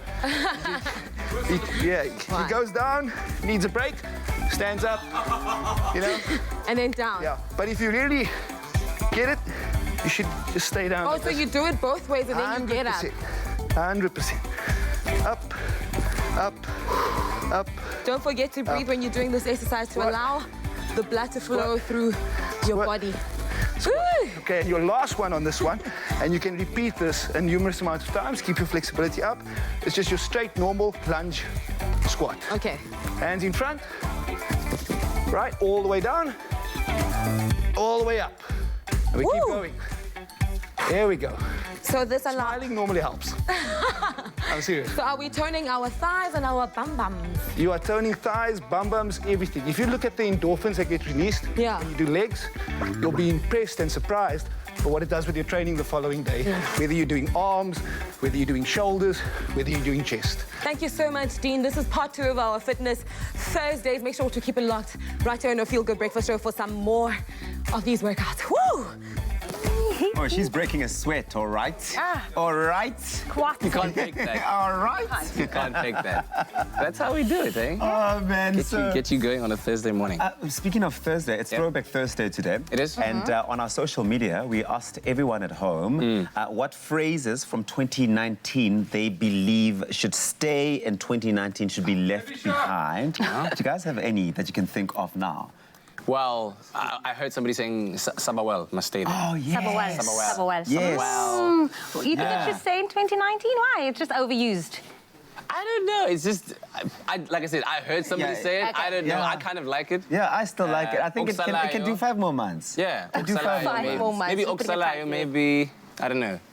Maybe it's still too fresh. Okay. Yeah, maybe it's, I haven't even heard it. What do you think? I think lit and slay. Yes, like I was going to say lit. Like it's lit. Oh. I used to use it a lot, but I'm just like, it's over, it's done. We use it 2019 and bye Felicia. No, bye Felicia, we can't. You see, now you bring back 2017. Yeah, that's in like the past. Is that Bye Felicia? Bye Felicia. I feel like that's always relevant. Like Jamie Lee. No, like bye Felicia. Okay, what is yours? Jamie Lit as well? Lee. Bye Felicia. Bye. Wow.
It's my feel-good breakfast show.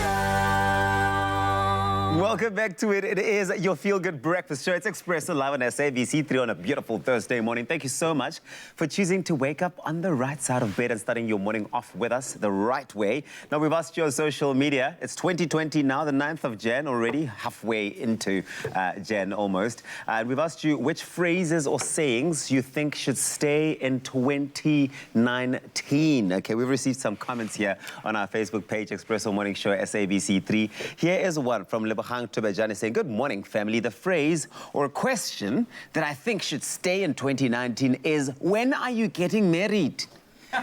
As if getting married will make the rand a stronger currency.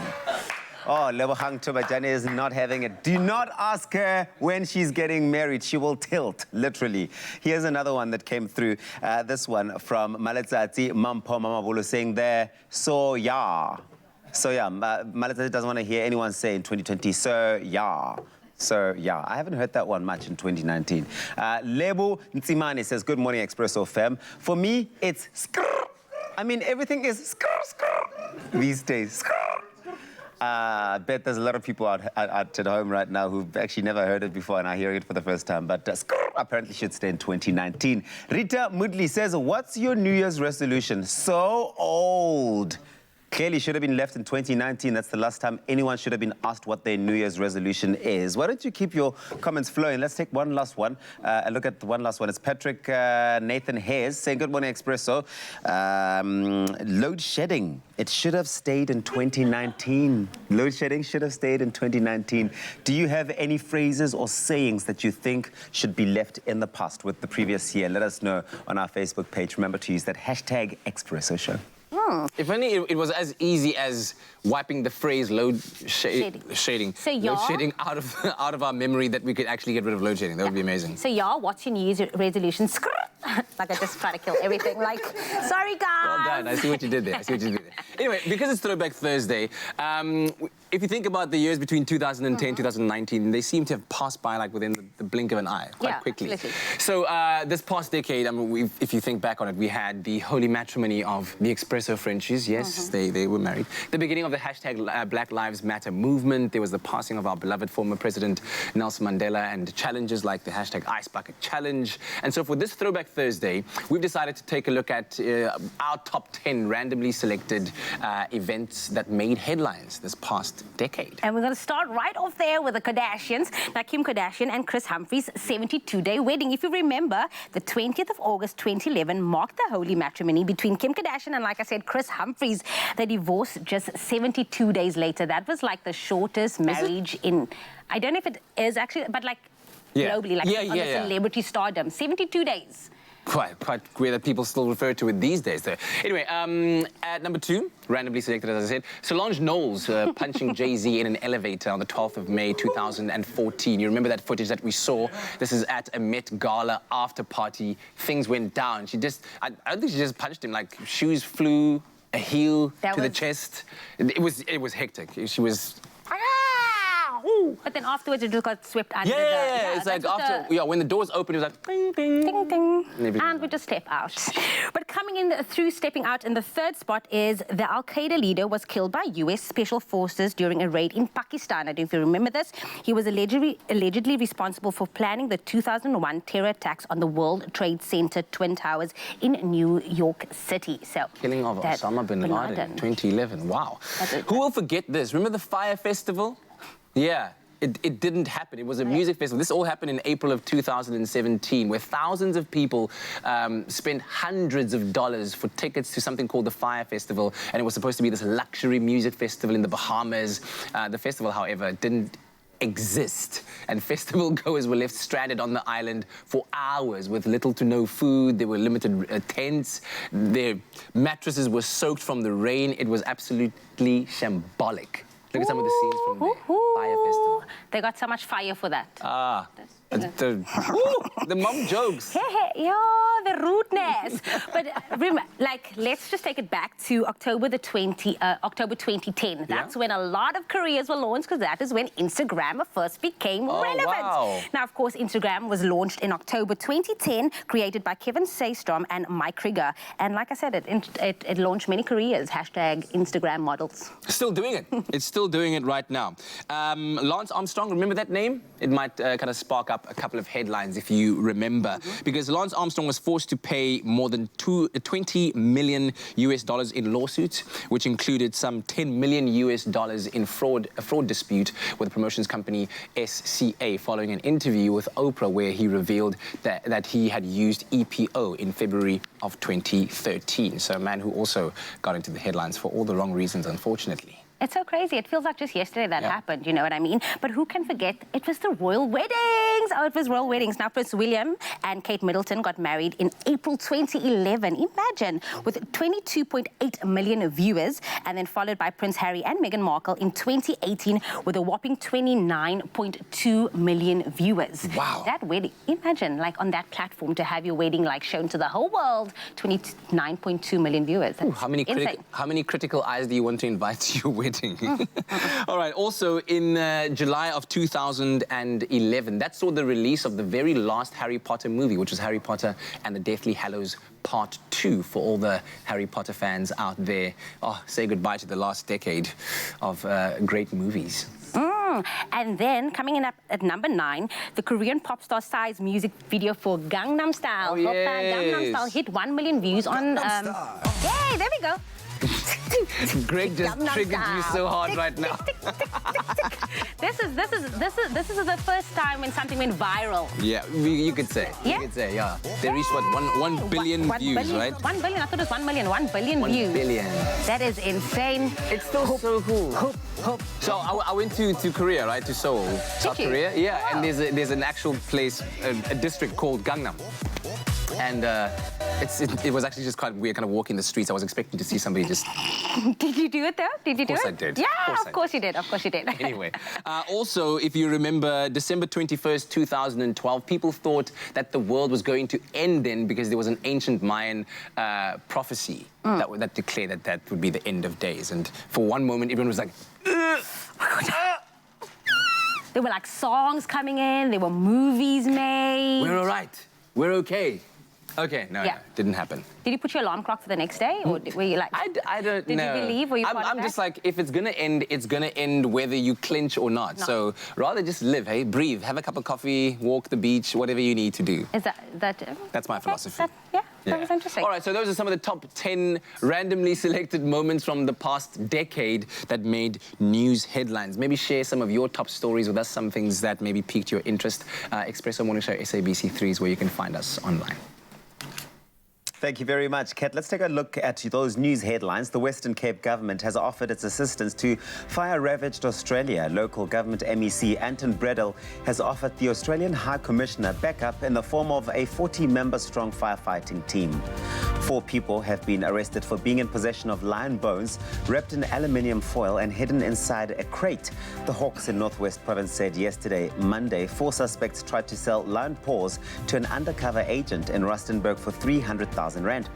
In international headlines, outraged Somalis are urging Australians to stop culling camels and to instead send the animals to the Horn of Africa so that they can look after them. Snipers plan to cull some 10,000 and have been shooting them from the air since yesterday. The crash of a US-built airliner in Iran with the loss of 176 lives looks set to strain fragile international protocols on cooperation in air disaster investigations. This is at a time when the United States and Iran are mired in confrontation. Mystery surrounds the relatively new Ukraine international airline Boeing 737-800 plummet to earth. And finally, after many months of regularly making the news for reasons less pleasant, an item of good news concerning South African Airways has now surfaced. SAA has been named among the top airlines in the world regarding on-time arrivals. This is according to travel data and analytics company Cirium. SAA was ranked 4th in the Middle Eastern and African category, beating airlines such as Turkish and Kenyan Airways, scoring 85.69% overall. First was Qatar Airways, followed by Emirates. An airline is regarded on time when it arrives within 15 minutes of the scheduled time of arrival or departs within 15 minutes of the scheduled departure time. At regional level, Safair, with a score of 95%, was named as the airline with best on-time score in Africa and the Middle East. And that's where we leave it for now. Here's Kat with a look at your sports.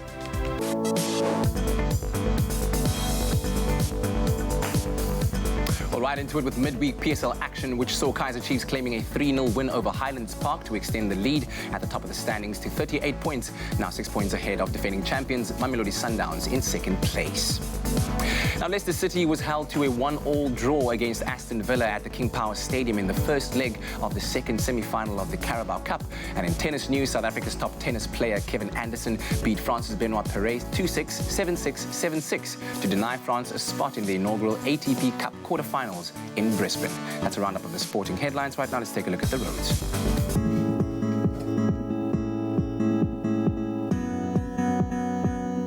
Thank you so much, Kat. Let's take a look at what's happening on the roads. If you find yourself in Gauteng, Meadowbrook area, there's been an accident on the R24 westbound after Edenvale Road. 2 lanes are blocked and causing heavy delays, so please be patient on the roads this morning.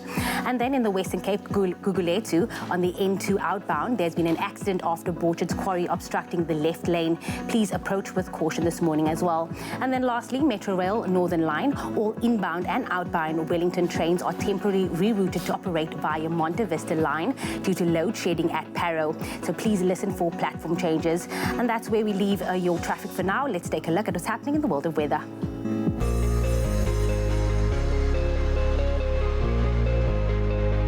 Thank you very much, Jamie Lee. It's time for us to take a look at those temperatures. But first, we take a look at your sunrise pictures because we've asked you to send them through. Thank you to our regular photographer, Gary Okamp, this morning sent us a grey skyline from East London. It's looking beautiful. It's cloudy conditions, though, with expected temperatures reaching a maximum of 24 degrees. Of course, some thunder showers expected over there as well.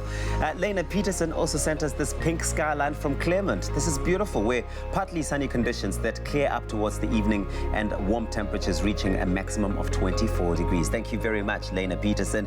You can get your pictures through to us on our Facebook page. Use that hashtag Expresso Show. We start off with Polokwane on temperatures 21. That's your low, reaching a high of 30. Times of sun and clouds for Mbombela today, 22. That's your minimum, reaching a maximum of 33 degrees. In the capital city, Pretoria, thunder showers today, 19. That's your low, reaching a high of 27. With Johannesburg, rainy times, 18 and 25. If you're out in Mahikeng, heavy rainfall for you today, 19. That's your low, reaching a high of 29. With Klerksdorp, starting off at 18, reaching a high of 27, and some thunder showers expected over there. High humidity for Kimberley, 18, reaching a high of 31, with occasional rain for Bloemfontein, 16, reaching a max of 28. Some thunder showers over there as well. The highest temperatures in the country today, Richards Bay, 22, reaching a high of 36, with Pietermaritzburg starting off at 18 and peaking at 31 degrees today. If you're out in Durban, a rainy day for you today, 23, reaching a high of 30. Those are your temperatures, with Mthatha starting off at 16, reaching a maximum of 24 degrees. Heavy rainfall out in East London, 18. That's your low, reaching a high of 24, with some thunder showers expected out in Quebec today, 13. That's your minimum, reaching a maximum of 25. Occasional rain for the Friendly City, Port Elizabeth, 18, reaching a high of 23, with rain in Georgia as well, 16, reaching a max of 22. And the lowest temperatures in the country, that's for Sutherland, 9, reaching a high of 23. And if you are in the mother city, Cape Town, 17, that's where you start off. You will peak at 24 degrees. Worcester, 15 and 28, with a southwesterly wind expected going at 15 kilometers per hour. That's for Springbok, 12, reaching a high of 25. And lastly, sunny times out in Uppington, 18, that's your low, reaching a high of 31. That's where we leave it for now. The next and final update will be in just over half an hour. Oh, yes, enjoying this Thursday morning in your company. Thanks for tuning in. Hey, we're all about New Year's. I don't want to say New Year's resolutions because somebody out there's like, and that phrase should have stayed in 2019. But you know, New Year, new me. Sis Princess, how about you? Are you trying to get fit? Are you trying to get to the gym for this year? Yes. Really? I started already. You started? Hey, Nini. Yes. Nini. Yesterday. Oh my word. Yes. Levels. Wait. What did you do yesterday? What did you do yesterday? Tell me. I exercise and I take a walk. Share my weights. I share my weights. Yeah. I want that muscles. Getting snatched for 2020. Okay, all right, girl. Well, thank you very much. Have you started the gym yet? Yeah, I have. Yeah. Oh, yes, you said you went for a run the other day. A run, getting the leg day in. Started solidly on leg day as well. But you look like you don't believe me. No, I do. I actually do believe you. Okay. How about you? Have you? I just started the eating, so Yes. that's my first step, but I haven't started going to the gym yet, no. All right. I know you're cutting down on sugar, but you don't have to cut down on your coffee completely. Absolutely not. Thank you very much, Sis Princess. It's what keeps us going through the day, 100% Arabica. Here's to wishing you all of the best with the goals you've set. Thank you. New year, new us. Only the highest grade Arabica beans. McAfee, great coffee, simple. See you after the break.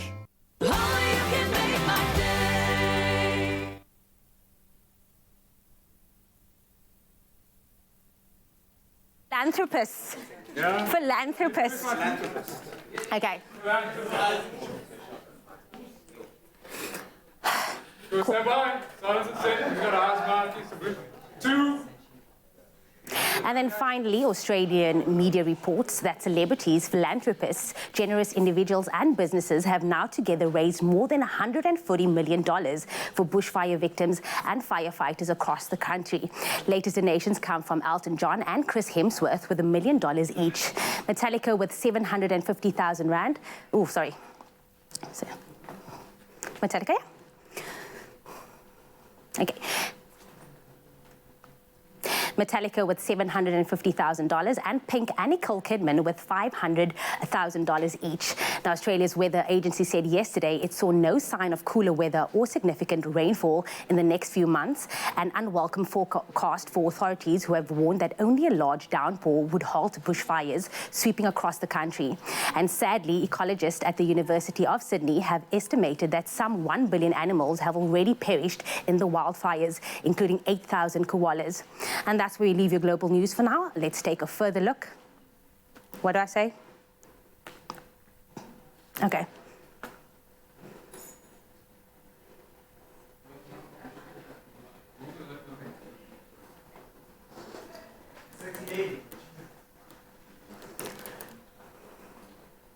Okay. I'm sorry. Yeah.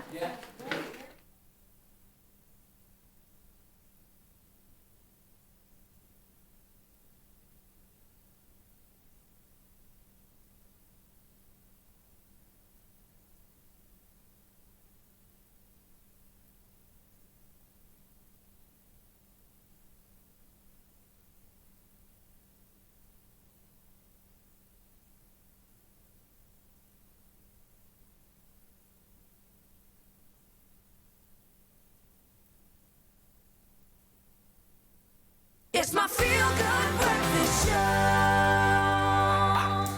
Welcome back to your Feel Good Breakfast Show. We have reached the final part of our Fitness Thursday. We are joined by Presenters Search contestant Dean Woodman, who got us easing into our workout routine with flexibility exercises, cardio, and now we are leveling up. I mean, you may be feeling tired or you're trying to go back to your routine, or if you're starting off, it's best to keep it low impact. A low impact exercise typically includes your burpees or mountain climbing. So as our final part of our Fitness Thursday, what are we doing today? Look, we're gonna take your normal HIIT training and we're gonna do about 3 exercises. Okay. These 3 exercises you can repeat. Normally it will start off with running, but we've done the cardio already. So we're gonna go straight into burpees. Okay. So it's 30 seconds burpees and then 30 seconds stretch. Okay. Cool. Burpees is very much simple. It's just very simple. All you're gonna do is you're gonna go down. Okay. You're gonna kick out. Kick out. All right. Make sure that you keep your abs tight. Okay. You're gonna kick back in, and you're gonna give yourself a little jump. All right.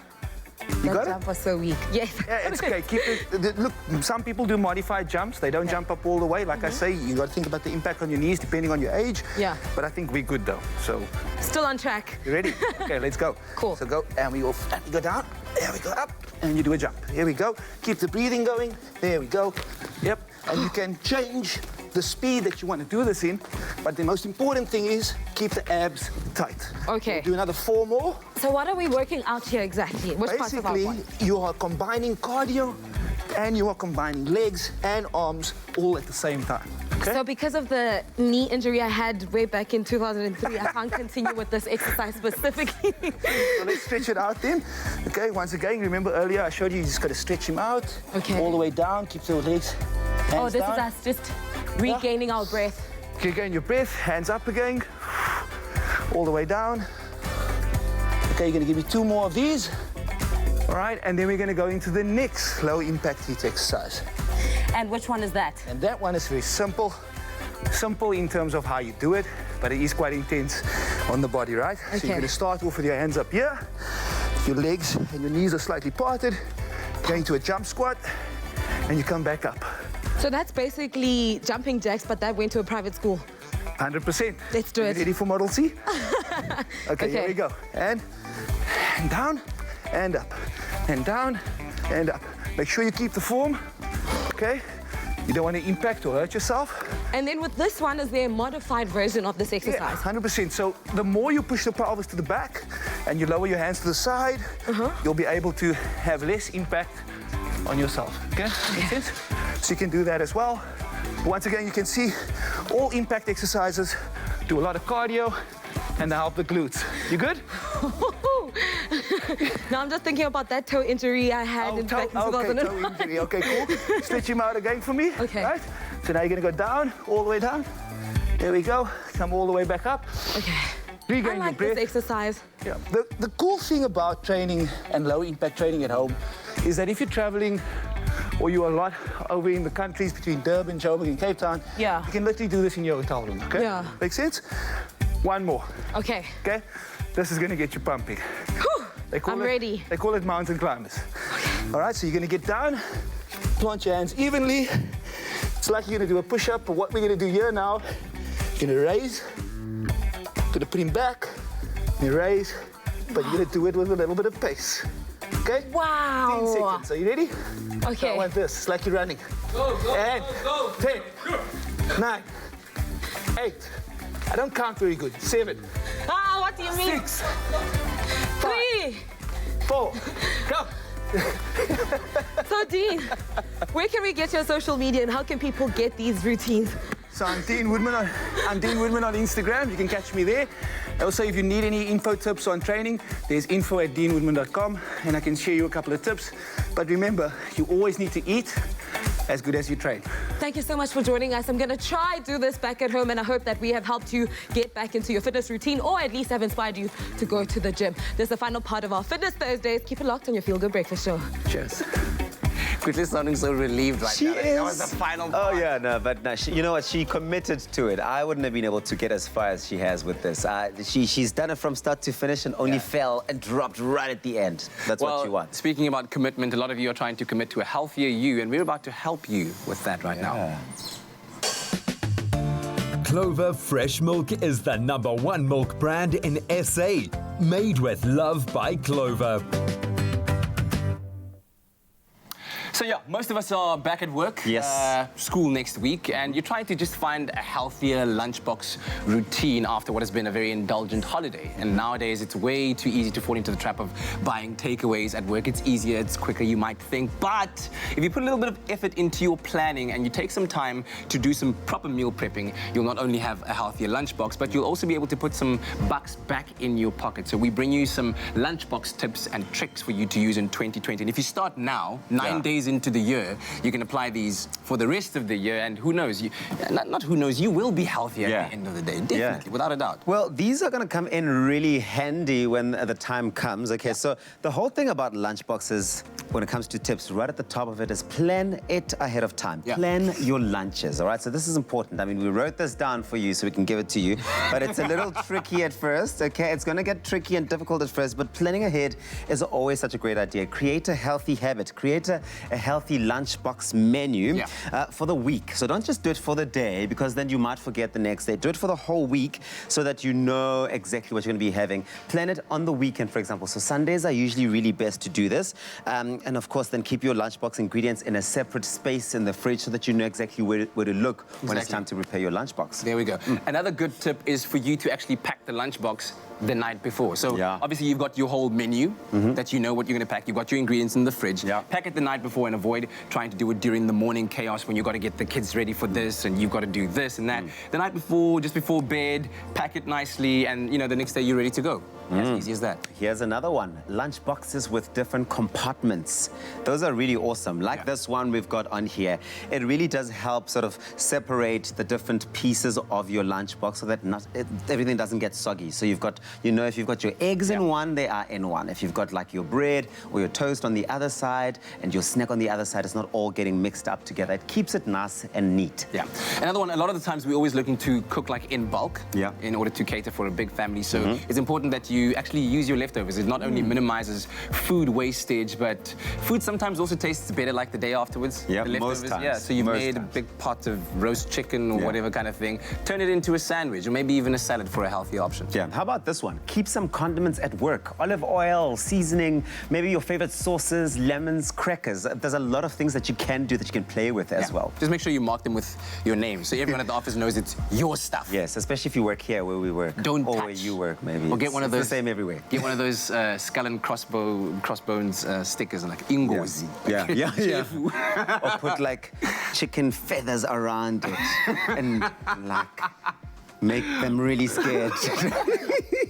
Just to avoid people taking your stuff in the fridge, okay? Because you're the one that's doing all the planning. Anyway, another good tip is focus on color. The sign of any healthy lunchbox is one that has lots of color in it. So remember to pack healthy snacks, also for the in-between hours, and always have a bottle of water handy. You know, keep yourself hydrated. I think one of the best things you can actually do for your health is to drink water in 2020. But when you open up that lunchbox, try and make it look as colorful as possible so your eyes are fed. You know, you kind of of eat with all your senses. Yeah, absolutely. And I know you are a big advocate of water. I am. And we can see. I mean, hello. It's a six-pack that you can feel. But now let's talk about this. This is an amazing snack. The Clover Cubitos. It's packed with all sorts of nutrition. Yeah. You know, tuna, for example, essential nutrients such as omega-3s, fatty acids that you can find in there. High-quality protein, selenium and vitamin D can also be found in there. And of course, it's got Avo as well, which contains over 20 vitamins and minerals. The Avo's in here. The Avo's in here in the salad. Tuna, Avo. That's what I'm talking about, the lunchbox itself. Yes. Okay. Yeah, that's what I'm saying. Good, so the Avo is there as well, and it contains 20, you know, vitamins and minerals, which makes it a great nutrient-dense food choice. But of course, the avocado is virtually the only fruit that contains hot, healthy, monosaturated fat, which is the good fat. That's the fats we want. Wait, the joie de vivre, the avocado. Avocado. All right. One of my favorite nuts to have as a snack, almonds. Almonds are brilliant. They're high in unsaturated fats, high in fiber, great source of protein. So if you can find yourself a little snack like this, maybe you can even make it at home, like melt some chocolate over bain-marie, get some almonds in there, toss them around, allow them to cool, then you break them up afterwards, after letting them cool, and you can have a little snack like that. Another one, as we were speaking about right now, are these lovely Clover Cubitos, and they're high in protein and calcium. They're made from 100% real cheddar cheese, and like this one, for instance, is flavored smoked beef. Oh, wow. So it's not just so you get various flavors. Exactly. Nice. Okay, why not throw in a boiled egg? Who doesn't like a boiled egg? High in nutrients, and it'll help you feel fuller for longer. It's a great one. Do you like boiled eggs? I love boiled eggs. How do you enjoy your boiled eggs? What do you mean? How do I enjoy them? People always have a way of enjoying boiled eggs. Just like, nobody ever takes this boiled egg and then Oh no, I'll have any boiled egg. I'm not picky. I also can't make much. So like whatever I'm given, I'll take. Ketchup, Oh no, man, you can have it as is. I don't usually have it with salt. Really? No. Wow. Huh? You're the cutting image of health, when. That's me. Can't you see?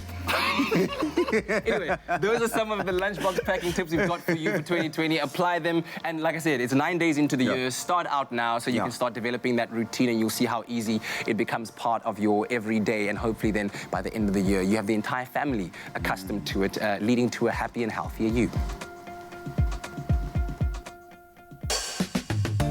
Clover Fresh Milk is the #1 milk brand in SA, made with love by Clover. Yummy, yummy. Now, from packing to unpacking, the best dress at the 77th Golden Globe Awards is none other than... Tell them your name, because you're so beautiful. I want you to say it. She was practicing the whole time how to say it. So say it. Notolo Mafu. Notolo Mafu. She is from Cosman. She'll be unpacking, like I said, the best dress for the 77th Golden Globe Awards after the break. So you don't want to miss it, because we've been waiting this entire week to bring that Fashion Inspiration Thursday. So don't go anywhere. We'll see you right back after this.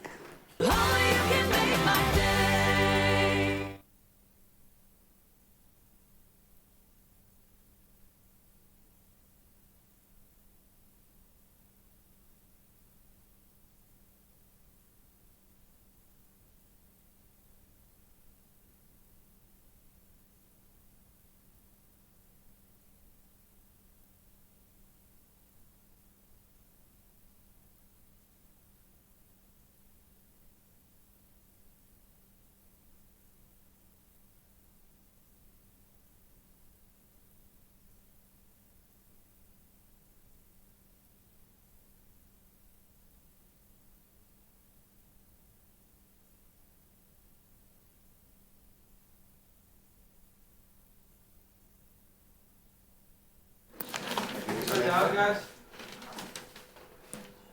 Orange Mike 7. Did I need orange refill? Okay.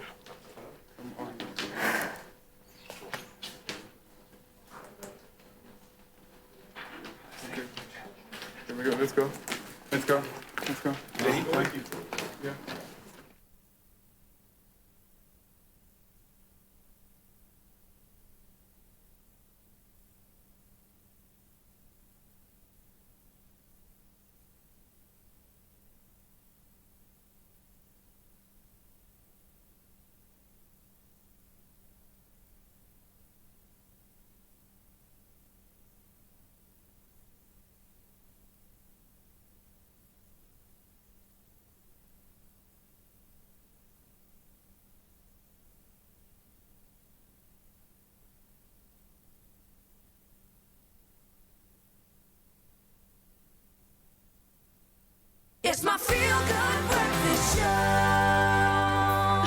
Welcome back. This is your Feel Good Breakfast Show. It's a Thursday morning. So good to be in your company. Thanks for joining us at the start of a brand new day. Now, the 2020 award season kicked off on Sunday night with the 77th Golden Globes hosted at the Beverly Hilton Hotel in Los Angeles. And it was a night filled with meme-worthy moments, awkward speeches, great speeches, surprises, and well-awarded wins. But some of the highlights happened, of course, even before the actual ceremony itself. The Hollywood A-listers stepped out in all the most glamorous attire, raising the bar quite high for this year's red carpet. And joining us in studio to unpack some of the best-dressed looks, and of course, is the one and only Nokolo Mafu from Cosmo. Nox, thanks for joining us. Welcome back. Happy New Year. Thank you. Happy New Year to you too. You guys are in it. The energy is amazing here. Thank you, thank you. JP's actually going to kill me. JP's the guy that reviews all the... Are you looking at me? No, I'm like, why is he going to kill you? What's happening? No, because I don't watch the Golden Globes for the speeches. I watch it for the style, the fashion, the inspiration.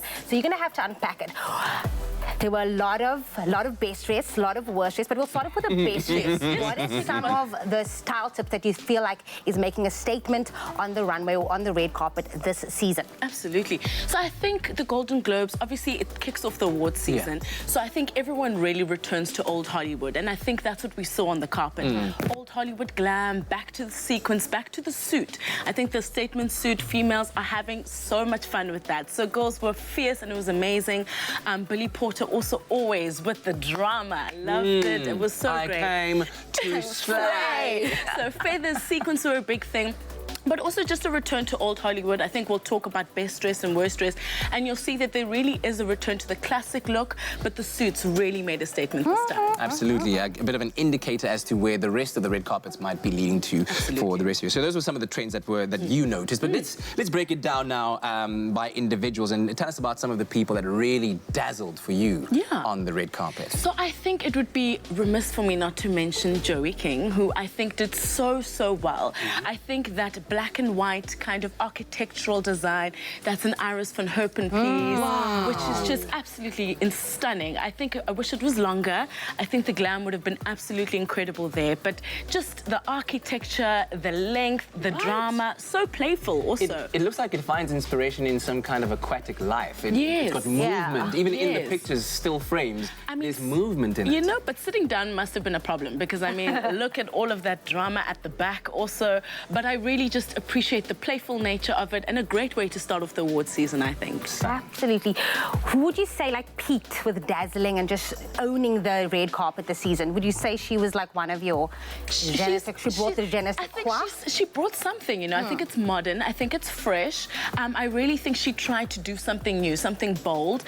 Someone might argue that, you know, black and white isn't a thing, but that was another big theme that came up on the red carpet. You'll see Zoe Kravitz also. Black and white was a big winner on the carpet. I'm not quite sure if I'm right, but I think Joey King is from The Act. I think it just popped in my mind that she's from The Act. Yes, and she also was in the kissing booth, I think. Brilliant. Yes. All right, let's carry on with your list. So Joey King was first. Who else? Then we have to go to Scarlett Johansson, because, I mean, she brought Slow clap for this one. Slow clap for this one. Do you agree? Wow. Hands down, this is what Golden Globes is all about. You said the old vintage Hollywood glamour on the nail. And I think, obviously, as a nominee, she had to come through. I mean, that plunge in the front of the dress is just incredible. I think the neck piece also does so much for her, and the classic look, also the beauty look here is matched so beautifully. I love what she's done with her makeup. So just a win. You kind of want to stop there. Like, where else would you go from there? But can I also just say that often we talk about just the dressing. Can we also just talk about the face beat and the face? Because if she had worn her head down, it would be an epic fail. It would be because she pulled it all back. We saw that jawline. We saw. Look at the third picture. So on the right, like when she just gives that turn back, and it's like, who am I? I stepped up. I'm owning this. At hands every down angle. my best dressed. I think you can hear we're gushing. Literally, at every angle, she stole it. You could see she was a nominee. I was about to say, you guys saying that she would have been a disaster with her hair down is a bit of a far stretch, guys. It's ScarJo.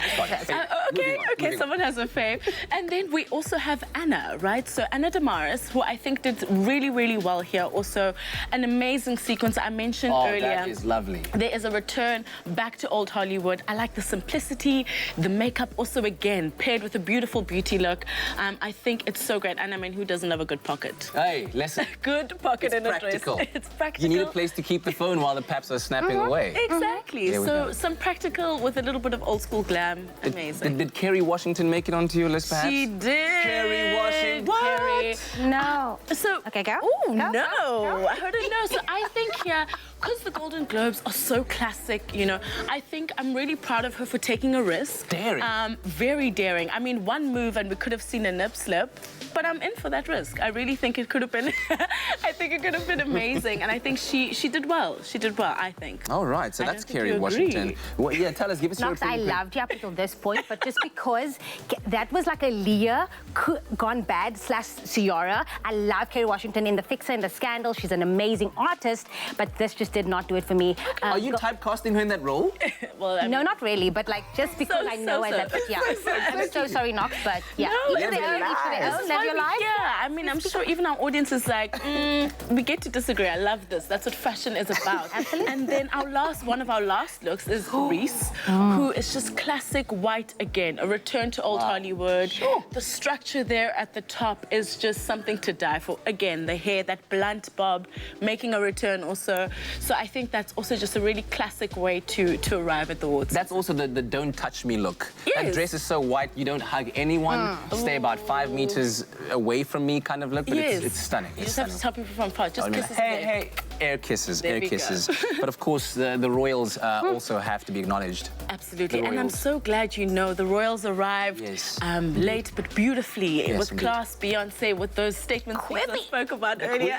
The Queen looking great with her husband. Yes, Beyonce, of course, get the energy up there.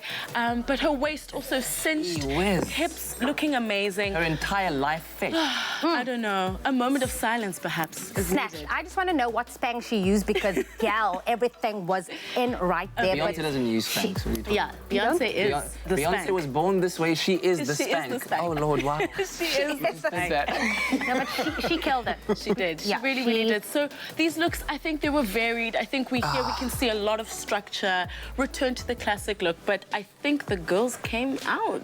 To play, and they did so well. Knox, thanks for keeping us updated. Some stunning looks, very, very well summarized and encapsulated in terms of what was the kickstart to the red carpet season. Of course, I think the year started off on a very, very glamorous note, and this does include Kerry Washington.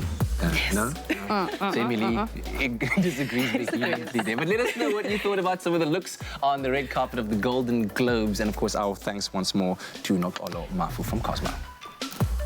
Thank you, team. As we step into the third and final hour of the show, let's take a final look at those news headlines.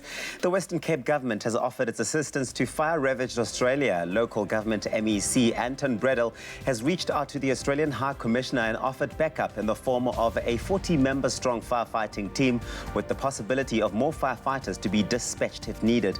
More than 100 fires are still raging, with some 25.5 million acres of land, an area the size of South Korea, being razed since September, killing 26 people, destroying some 2,000 homes, and killing or injuring an estimated 1 billion animals, including livestock.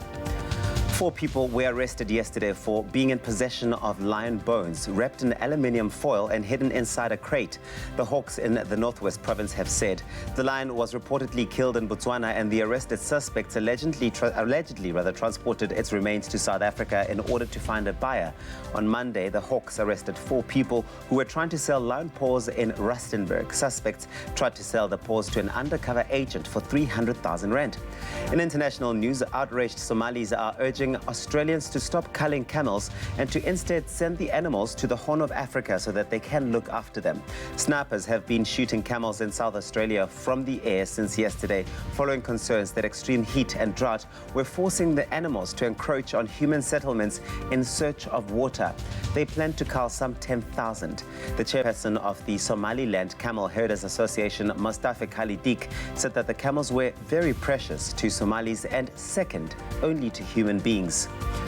The crash of a US-built airliner in Iran with the loss of 176 lives looks set to strain fragile international protocols on cooperation in air disaster investigations at a time when the United States and Iran are mired in confrontation.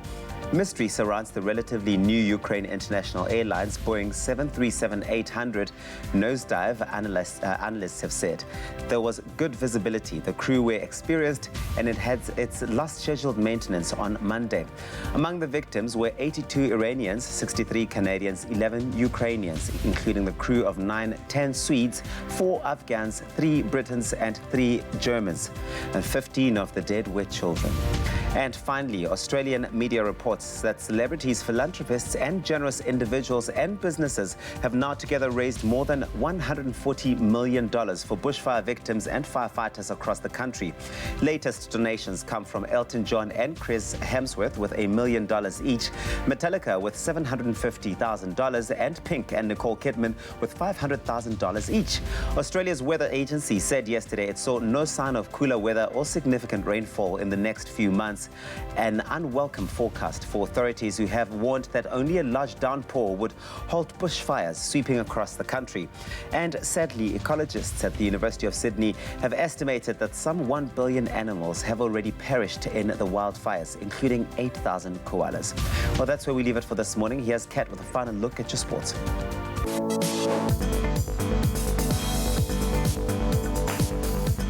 Taking a look at the latest sporting headlines, midweek PSL action saw Kaizer Chiefs claim a 3-0 win over Highlands Park to extend their lead at the top of the standings to 38 points, now 6 points ahead of defending champions Mamelodi Sundowns in second place. Other results from last night saw Chippa United beat Black Leopards 2-1 and Golden Arrows beat Baroka FC 1-0.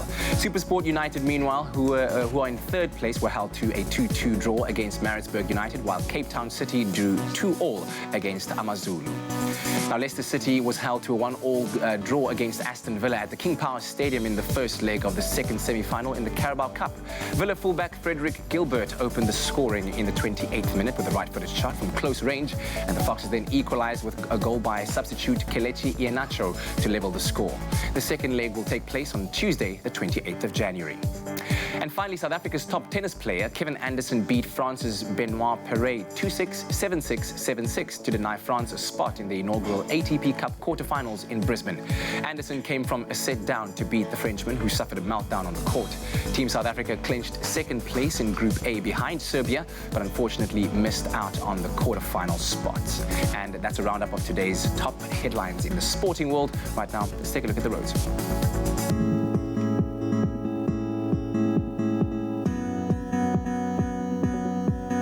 Thank you so much, Kat. Let's take a final look at what's happening on the roads this morning in KwaZulu-Natal Camperdown area on the N3 eastbound. There's been an accident after the Camperdown interchange obstructing the right shoulder, so please do approach with caution this morning. If you find yourself in the Gauteng Bedford View area, now there's been an accident on the N3 northbound before Linksfield Road. Heavy delays can be expected from Gilulu's interchange, so please be patient on the roads this morning as well.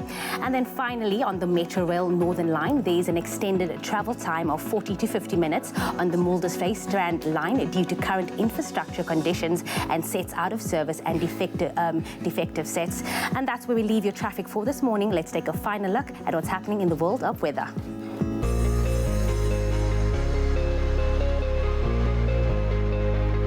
Thank you very much, Jamie Lee. Uncle Tabsy here with that final look at the weather. But first, a final look at those sunrise pictures. Thank you to our regular photographer, Alan Rudnicki, for your grey skyline from Cape Town.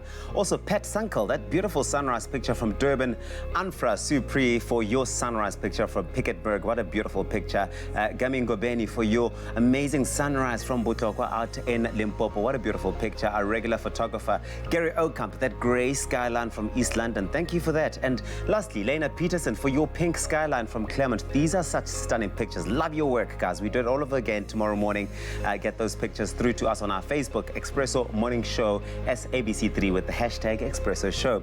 Now, a final look at those temperatures across the country. Polokwane, your low is 21, your high 30. With the Mbombela, times of sun and clouds, 22 minimum, reaching a maximum of 33. With thunderstorms expected for the capital city, Pretoria, 19 and 27. Johannesburg, 18 and 25. And if you are in Mahikeng, heavy rainfall over there for you, 19, that's your minimum, reaching a maximum of 29. Klerksdorp, thunder showers over there, 18 and 27, with high humidity expected for Kimberley, 18, reaching a high of 31. Occasional rainfall, Bloemfontein, 16, reaching a maximum of 28, and the highest temperatures in the country, that's for you, Richards Bay, 22 and 36. Pietermaritzburg starts off at 18, peaking at 31, with a couple of showers for Durban. Rainy times, 23, reaching a high of 30. Thunder showers for Mthatha, 16 and 24. If you're out in East London, expect a bit of rain. In fact, heavy rainfall, 18, reaching a max of 24, with Craddock starting off at 13, reaching a max of 25.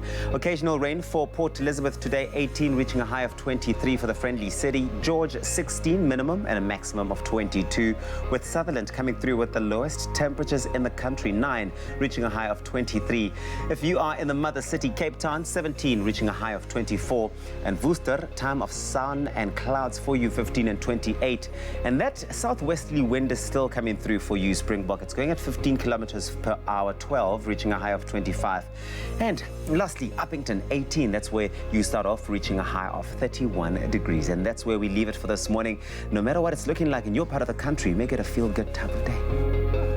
Yeah, it's going to be a good one, isn't it? It's going to be. It already has been a good kind of day. Absolutely. Now, after a very short break, we'll be back with our very first baby talk of 2020. We will answer some of the most frequently asked questions that we got from you. And we've got quite a panel joining us. Absolutely. Look at them. They look so excited. We've got Sister Deriska Postumus. We've got Dr. Philip Kutsia and Samantha Rump, who are here to answer all of those questions. Looking forward to the conversation, and a little one as well. Only pretend. Don't worry. Not a real baby. We'll see you after the break.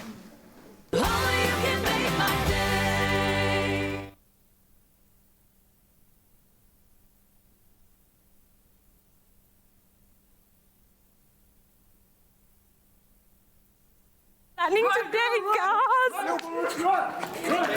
I'm losing weight. I love you. Bye. Love you. Can I go through? Yeah, go now. 3, 2, 1, go. 4, 3, 2. Metallica with $750,000 and Pink and Nicole Kidman with $500,000 each. Now, Australia's weather agency said yesterday it saw no sign of cooler weather or significant rainfall in the next few months. An unwelcome forecast.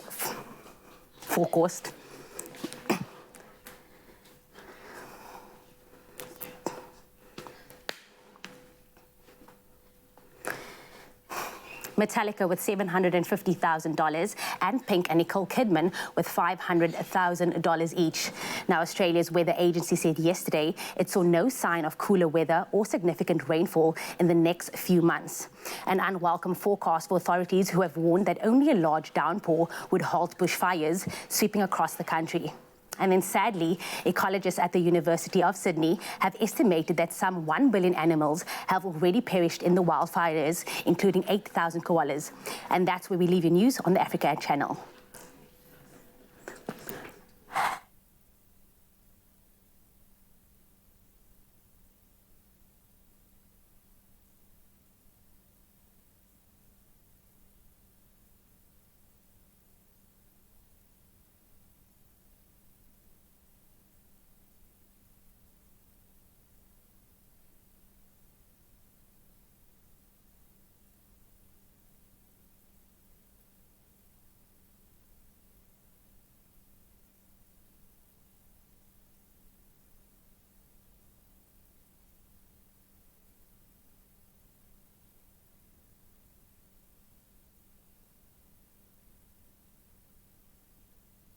It's my feel-good breakfast show.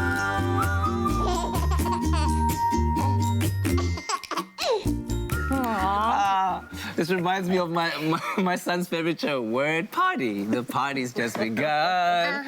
Anyway, it's baby talk time in 2020. Now, we asked our new moms, experienced moms and moms-to-be what their burning questions are. And for our very first baby talk episode of 2020, we'll be answering all those questions today with the help of our panel of experts. And joining us in studio, we have Deriska, lactation consultant and registered nurse. We've got Dr. Philip Kutsia, who's a pediatrician, as well as counseling psychologist Samantha Rump, a.k.a. Sam. just to kind of get into the mode of the relaxed conversation that we're going to have, but we do appreciate you being here and answering these questions that we've got from our viewers. Thanks for being here. Absolutely. When we actually put this out on our social media, so many people came through, so many parents have so many questions, because I mean, parenthood is not an easy job, and it's good to have this panel where they can actually ask this and then also you answer them. So it's an open panel, and we're going to start off with the first question that came through this today for you guys, and maybe we'll start off with you, Doctor. The question comes in from Nazneen Sheikh, and she says, "Hi guys, I have a four-week-old baby and he's colic.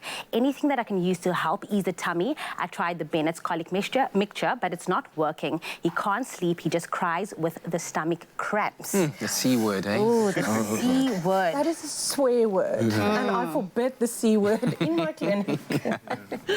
Okay, explain colic. Yeah, so this is it's a very, very common complaint, especially at this age. From around 4 weeks, babies, what I always tell my parents or my patients is that two things happen. They all of a sudden wake up and they start looking around and they start farting very loud and they start struggling with gas. And we have lots of different things that we think of when we think of colic and of babies who struggle with cramps. So there are a couple of medical things that we look at that we just want to exclude before we just label it as colic. But most of the time it's just colic, and you have to do your best to get through it. So using a colic aid or a colic mixture definitely helps. It helps to just ease the cramping and sometimes helps to just get the baby to sleep a bit better. But there are things that you have to think of in terms of the feeding and the kind of milk that the baby is getting, and are you burping the baby correctly, etc. And sometimes I think it's good to see someone about that as before just giving the baby the label of colic. Just see your healthcare provider, your lactation consultant or your pediatrician. Just make sure that there isn't maybe something else underlying that's causing all the crying. And then if it's just colic, just know that you have to stick through it. It will pass. It's not going to be there forever. The baby will outgrow it. So they do outgrow it, like eventually. They do outgrow it from around 12 to 14 weeks. It's not a problem. Fortunately, there are no 38-year-old colic adults. Well, Trump might be. Oh. Anyway, so the next question came around stimulating your child, because I think a lot of parents want to have their children stimulated from as young as possible to help their brains develop, and especially because they're at that age where they are absorbing so much information. So Patience Tsiked, he said, "My daughter is almost 2 and she's at her most busy stage, touching things, climbing at things. My question is, what can I do to keep her focused or to keep her busy in a way that would be helping her intellectual development? Because even when I try to sing numbers or alphabets to her, she loses focus rather quickly." So at almost 2 years old, which is exactly almost where we are right now with Phoenix, and I find exactly the same thing. Monique and I would be trying to teach him how to, remember colours or animals, and then he'd say 1 or 2, and then like, he's off. Ball, car. Katlego, that's really, really, really normal for a 2-year-old. Their attention span is very short, and they are, their seeking system is just being activated in their brain, and they really are just wanting to explore the environment as much as possible and to learn about the environment around them. So the best way that you can stimulate a 2-year-old is to really connect with them, play with them. We forget that we know so much already about the world, but they don't even really know how leaves grow. And I mean, you can take them into the garden and you can watch a few things there, and that's a learning experience. So it's not so much about direct stimulation and we needing to learn numbers and colours as such. It's incidental learning. So it's more like the pressure that parents are placing on themselves to, you want your child to be reading by the time they're 6 months old. So now, and you're hearing all the matric results coming out, and there's this pressure to achieve, and so it's actually just let them play connect with them. Excellent. And please don't prop them in front of the TV. No, we only do like 5 minutes of word party, Doctor. When you need to shower. Word party is fun. We all do is very funny. But you need to prop them in front of the TV, because how else are they watching their feel-good breakfast shows? Oh, no. Don't do that. But the next question for me is actually very interesting, and it's quite relevant to the time period now, because a lot of kids is going back to school. So this question comes from Pressy Kathleen that says, "What I want to ask is, what should I do to get my girl focused ambitious and ready for school. She is 4 years old. She's clever and knows how to count colours and the South African colours and meaning. But when I try to teach her how to write the alphabet, she can't concentrate. So how do you get ready for school?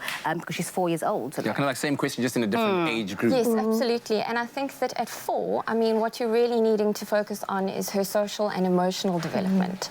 And you really need to focus on helping her feel safe and secure and prepared in terms of an adjustment, because going to school is an adjustment phase. Yeah. So if she can be as calm and as comfortable as possible, she's going to then learn the alphabet and so on. You don't need to worry about helping her to write that now, you know? Yeah. So it's just, again, it's about playfully learning. And it's really about having lots of conversations with your children about how's school going to be and what might be scary or what they might feel anxious about. Talk to them about those kinds of things. Wow. Reassure them, talk to them about your own experience. They learn a lot from our calmness and our ability to cope. Cue the, hey, back in my day. Interesting insights, fantastic insights from our panel. Thank you very much. We're going to continue our conversation very shortly. And if you've got any questions that you'd like to ask us, you can pop them through onto our Expresso Morning Show SABC3 Facebook page. It's Baby Talk in 2020. Ah, super insightful. Let's take it back to when we were growing up. Did you ever feel misunderstood, maybe even harshly judged, or maybe even just that adults just don't get what you're about? Now, imagine being that same child, but with a disorder which gets in the way of your ability to communicate and interact. For kids who live on the sort of autism spectrum or with special needs, growing up is like being dropped in the deep end. So it's life-changing to meet someone who can actually teach you how to swim. Take a look at this. So I believe sports can open doors and change lives and create better opportunities in individuals, as what it did for me. When I was 13 years old, I couldn't swim. And we went to a club and my dad wanted us to learn to swim. I saw that swimming changed my life because I made nationals level 1 champs in 6 months with being with them. And look at me today, I have all my degrees behind my name and I managed to collaborate the two, swimming and autism. Seeing how little patience people have for children with special needs, Nabila Diedrichs opened a swimming school for them. As a toddler, my speech was always delayed. I had lots of learning challenges and lots of setbacks as a child. When I started sports management, I saw that there was a lack of opportunities for kids with various special needs. And I thought, why not collaborate the two of sports management and aquatic therapy? There was a mom that came to me and she was chased out of a previous swim school. And to hear the sad story behind it made me feel like, but this is something that has been ongoing for years with these kids. And today he's been with me for 5 years and he's an independent swimmer. He has improved in such a vast way. His motor skills, social skills. She can walk with him in a mall and have a conversation. So the reason I joined Fins Aquatic was my eldest daughter had a fear in going to water, especially a swimming pool. And when I heard about Nabila and especially Fins Aquatics and the way they managed to make it easier and enjoyable for kids, that was the main reason for bringing my eldest here. What made me decide to bring him here was basically because he was on the spectrum. We felt we needed something to benefit him more actively. For me, the benefits are that it teaches him a life skill. So swimming in the pool and being safe, it's more suitable for him. That he does learning through play, for example, swimming. So swimming has really helped my child by improving her confidence. And it's helped the confidence even at a school as well. So she's grown much more confident, especially in interacting with other kids. The swim school was also a revelation for Nabila's grown sister, Farzana Diedrichs. So I started my Learn to Swim course in 2013, and since then I've been a swimming instructor with Fins Aquatics. The person who encouraged me to start and actually do what I do is my sister. She was my mentor. She helped me do what I do today in the pool. With me being the introvert, a very conservative person that I am, she helped me come out of that shell and actually push myself to do what I do. I found about Fins Aquatic about 3 years ago when I wanted my daughter to become water safe. Phoned around, found out about Fins. She came, did a few lessons. It was very difficult in the beginning because, I mean, she cried for the first 6 weeks. After this 2 years with Nabila, she's become so much more confident. So even though my daughter's not on the autism spectrum, I did still choose to come to Fins Aquatics because it's quite a good swim school. And it also gives Layla confidence in interacting with kids of all diversities as well, and all spectrums as well. I think the highlight would be for me that every day is a new day. Whether it's the same kid, they have a different personality all the time. It's a fun experience, you're learning things from the kids, they teaching you new things, and yes, it's just a pleasure working with them because no day is the same day. Fins Aquatics and Fitness Development started with two main individuals, which is the core and the heart of the swim school. It's mom and dad, and Saf and Ismail Diedrichs. They made this all happen. They made us the individuals that we are today. We can fall back on something and we can create and build those opportunities because of them. Believe in your child's dreams and support them, because look what happened through support. This swim school never started with anything. We started with no funds, no capital. We took a huge risk in doing this. And eventually, as time went on, the whole swim school became like family. Swimming continues to improve their motor skills, hand-eye coordination, cognitive development, social and listening skills.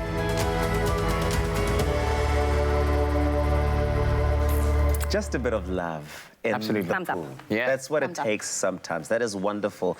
Every single day we come on here and we get inspired by people who go out and see how can they help and use whatever it is that they've got at their disposal to help everybody else and change someone's life. It's beautiful. Absolutely, absolutely. Now, listen, earlier on we were talking about some of the best dressed at the 2020 Golden Globe. Oh, yes. Quite a spectacle. Oh, yes. We heard Tabiso losing his mind at the sight of Beyonce looking amazing. And so we're going to be taking a look at the worst dress later on. But Tabzi, was Beyonce your everything? I think that Beyonce, Giselle, Knowles, Carter. Oh, wow. Looked absolutely amazing because did you see... I mean, did you see the puff coming through? Is that like the honeycomb on her shoulders? She was doing it for the children. It probably was. I mean, you know, for the beehive. Doing it for the children. Doing it for the children. What about for you, JB? Who was Mine is definitely Charlize Theron. She killed it for me. That was old Hollywood. Loved it, loved it. That whole neckline, the jawline, the makeup. Killed it. Charlize, on the left there. Oh, no, not Charlize Theron. Sorry, I'm lying. No. Yesterday you were so withdrawn and now you said your say. And here you were criticizing Kerry Washington. Serve the life goals to Jamie Lee. Come on, Kerry Washington. Meat. Carne. Fleisch. She got this!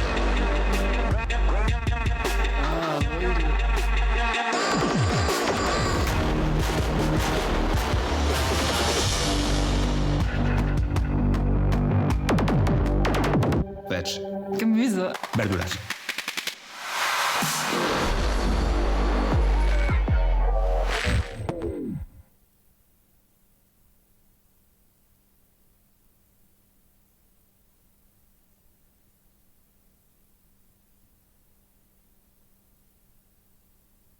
I need to try. They were what? They were.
Welcome back to your Feel Good Breakfast Show right here on SABC3. It is a Thursday, and of course, it is Fashion Thursdays. Now, early in the show, we discussed the best dressed celebrities from the 77th Annual Golden Globe Awards. Now, the outfits varied from streamlined and subdued to dramatic and daring, and some being bolder than others.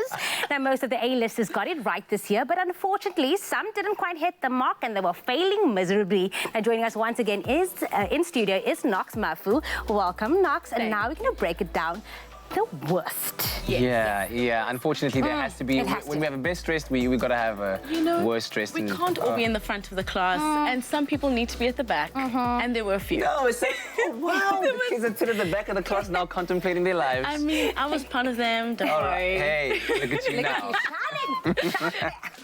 So what were some of the worst looks for you for 2020? I think Golden Globes 2020, I have to kick off with Michelle Williams. Wow. Love her as an actress. Didn't quite hit it this time. I really think that the color just drowned out her skin. And I think, you know, maybe it was better in person, but I just think the whole setup just didn't work. And I think that the color really drowns her out. Her beauty look, though, is amazing. I think it's nice and natural, like we were talking about earlier. But I really think the way just everything came together didn't quite hit the mark. So this is a no for me. I say she made up for it in a massive way with her winning speech. I don't know if you heard it. It was out of this world, and especially emphasizing on a woman's right to choose and just kind of opening up so many avenues of conversation. And, so important. Yeah, wonderful so stuff. Important. All right, so it's okay. You can make it onto the worst dressed list because she won the night. At least she won the night, and we love her, beautiful actress, but this is not the look. Okay, all right. I don't know about this one though. J-Lo, Jennifer Lopez. I just, you know, I love me some J-Lo. I'm Nox from the block. I get it. Nox from the block, but I think this bow tie, you know, obviously the color and the gold and the green, amazing. I think the bow was a big miss. I think it just takes up too much drama in a way that's actually not flattering her incredible body. We know J-Lo is known for her body. So yeah, I hear you. This just doesn't do justice. What do you guys think? It's almost like if she had taken away the bow and then you had that slim top line going into that beautiful A-line at the bottom, that would have done justice to the outfit and made her look fantastic, but in a very simplistic kind of way. Exactly, but I think also I enjoy that she took a risk. You know, we know her for like, you know, this is vintage or couture Valentino, so we know her for very tight like kind of things. But here she took a risk, and I have to commend her for that. But it just didn't land the way I would have liked. Didn't work. Hey, listen, that hustler's money. If the theme was Oma's curtains, she would have won it hands down, because that linen thing at the bottom, it looks like she's going to do the laundry, and then she just took. I'm sorry, I love J-Lo like you, but I'm sorry, she's got a body of a goddess. It's Golden Globe Awards. This is where you make a statement. You don't try to change it up subtle, but you don't just come in like, boom, I'm going to give you a big bow, and this is who I am. This is what it is. So, but I think it's also for hustlers. You know, there's passion there. Fashion brings that out of you. Okay. So, but I think also for hustlers, you know, it's a very sexy movie, and I think she wanted to do something a little bit different. You know, we always know her for tight-fitting stuff, but I have to agree, this isn't it, Jodie. All right, let's move on to your next in the list of worst dressed. Homegirl Charlize Theron. It looks so many incomplete. questions. It's as if she found out yesterday that guys, Golden Globes, and there we go, quickly. 1, 2, get out of here, baby. And it's just, so disappointing, just because I know that she has such incredible style, and she's a goddess. That neck, that height, anything could look great on her, but unfortunately, this one, it's not it. Hey, Benoni, help your girl. Oh, man, guys. I'm sure there's a Dunny in Benoni who could have quickly there with a lekker machine to just put something together. Just finish up that sleeve. Just close it up. I think maybe in the award season, she'll grow into the looks that she's trying to get up. Not a good start, but I trust her. How about Jodie Comer? Jodie, you know, she did the sleeves. Also, another one where the box really drowns the person. I think here we forget that it's about her night. I mean, I love her in Killing Eve. I love her range as an actress. I just think she was obviously trying to take a risk, but it feels like it's not well fitted for the kind of body that she has, and she's quite short, it would seem, or maybe photographed short. But really, I don't think this was the right choice for someone as young and as fresh as she is. Well, that material is also very dangerous for the cameras as well, because if it, like the steaming in the front, those creases, you're like, what if you sweat? My thing is just like, if you're sweating, what's going to happen? You're going to have colikies all over the dress. It was not doing it. You know, obviously, red carpet isn't practical, but I mean, this is just a little bit too much. Okay, I don't know if the next one marks your top of the list in the worst dressed, but Margot Robbie, you're saying worst dressed? I just think it's too simple. I don't think it's a bad dress. I don't think it... I mean, if we were to wear it to a function, an event, I think it would be amazing. Pop bottles. Pop bottles, something local, something lunch not at McDonald's, you know, kind of KFC, maybe, you know. There's just ways that she could have worn this. I'm kidding, but I mean, I love her. She's got such an amazing, striking face. I just think she could have done so much more. And it just feels basic. Yeah, all right. Okay, not up to the standard of the 77th annual Golden Globes. You said it. All right. Knox, thank you very much. Thank you. Appreciate it. We're leaving that in 2019. But there you have it. Not everyone is going to get it right all the time. And that is exactly why we love red carpets so much. It's great to see that A-listers are getting bolder and more experimental on these big carpets. But stay tuned for more fashion from the 77th Golden Globe Awards. Oh, and we're going at a super high altitude of feel good on this beautiful Thursday morning. It is January, no doubt about it, but it's also time for us to get a bit inspired about the different meals that we can actually prepare for ourselves to follow a very good plant-based lifestyle. Jessamine is my brand new friend from Veganuary, and we're going to be talking about all this amazing spread. You don't want to miss it. Stick around. Thank you. Apply for your American Express Gold or Platinum card and get 20% off your food bill, or a complimentary appetizer, or a free bottle of wine every time you use your card at participating taste restaurants around the country. Apply now at americanexpress.co.za.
It's my feel-good breakfast show.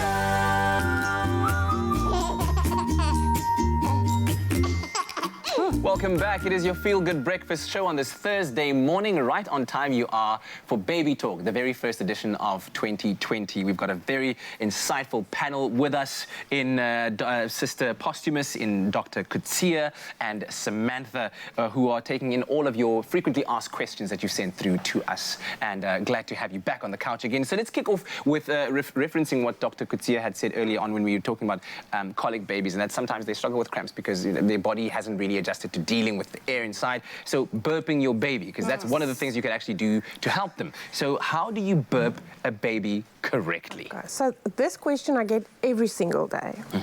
And then everybody sits with this. There's a video on YouTube that I watched that said that that's how you do it. Yeah, I don't know how you'll feel if somebody does that to you. Okay. So the principle is, remember that gas gets pushed down here. Yes. So you want to lift your baby. Okay. So I always hold the baby's chin here in my hand, like that, and bounce them. Yeah. And rub up. Oh. Rub up. Yes. Here we go. And rub down. In a gentle motion. Yeah, instead of this. Yeah, okay, all right. Do not slap your baby's back.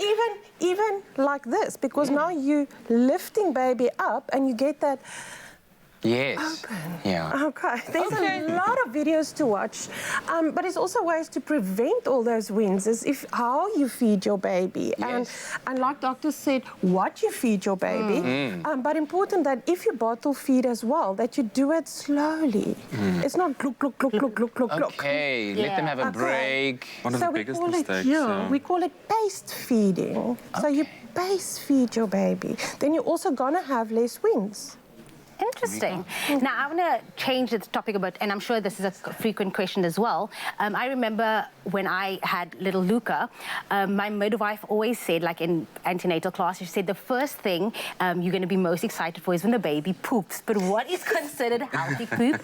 And yeah, I know it's a bit of a disgusting topic. Baby poop is cute. But we get that question every day, and I always tell my moms, you'll never be so happy about poo in your life. So initially you have the dark meconium, but once baby gets fed properly and enough, you get normal yellow stools, watery. Yeah. And I always say, as you get, especially in the first week or so, if you get 3 nice yellow watery stools a day, you know you're on the right path because you know that baby is feeding and you know the baby is getting milk.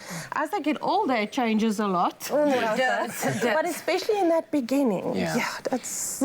And then they phone you, oh, I have diarrhea, well, the baby has diarrhea. And you're like, no, it's normal. And some hospitals actually doesn't release the mother or the child until the baby does that, right? Yeah, so it's very important. Very important that they do that first stage before they actually go home or get sent home, right? Yeah, active digestive system. Okay, before we go into some of these viewer questions, I wanted to talk about cleaning your baby's mouth, right?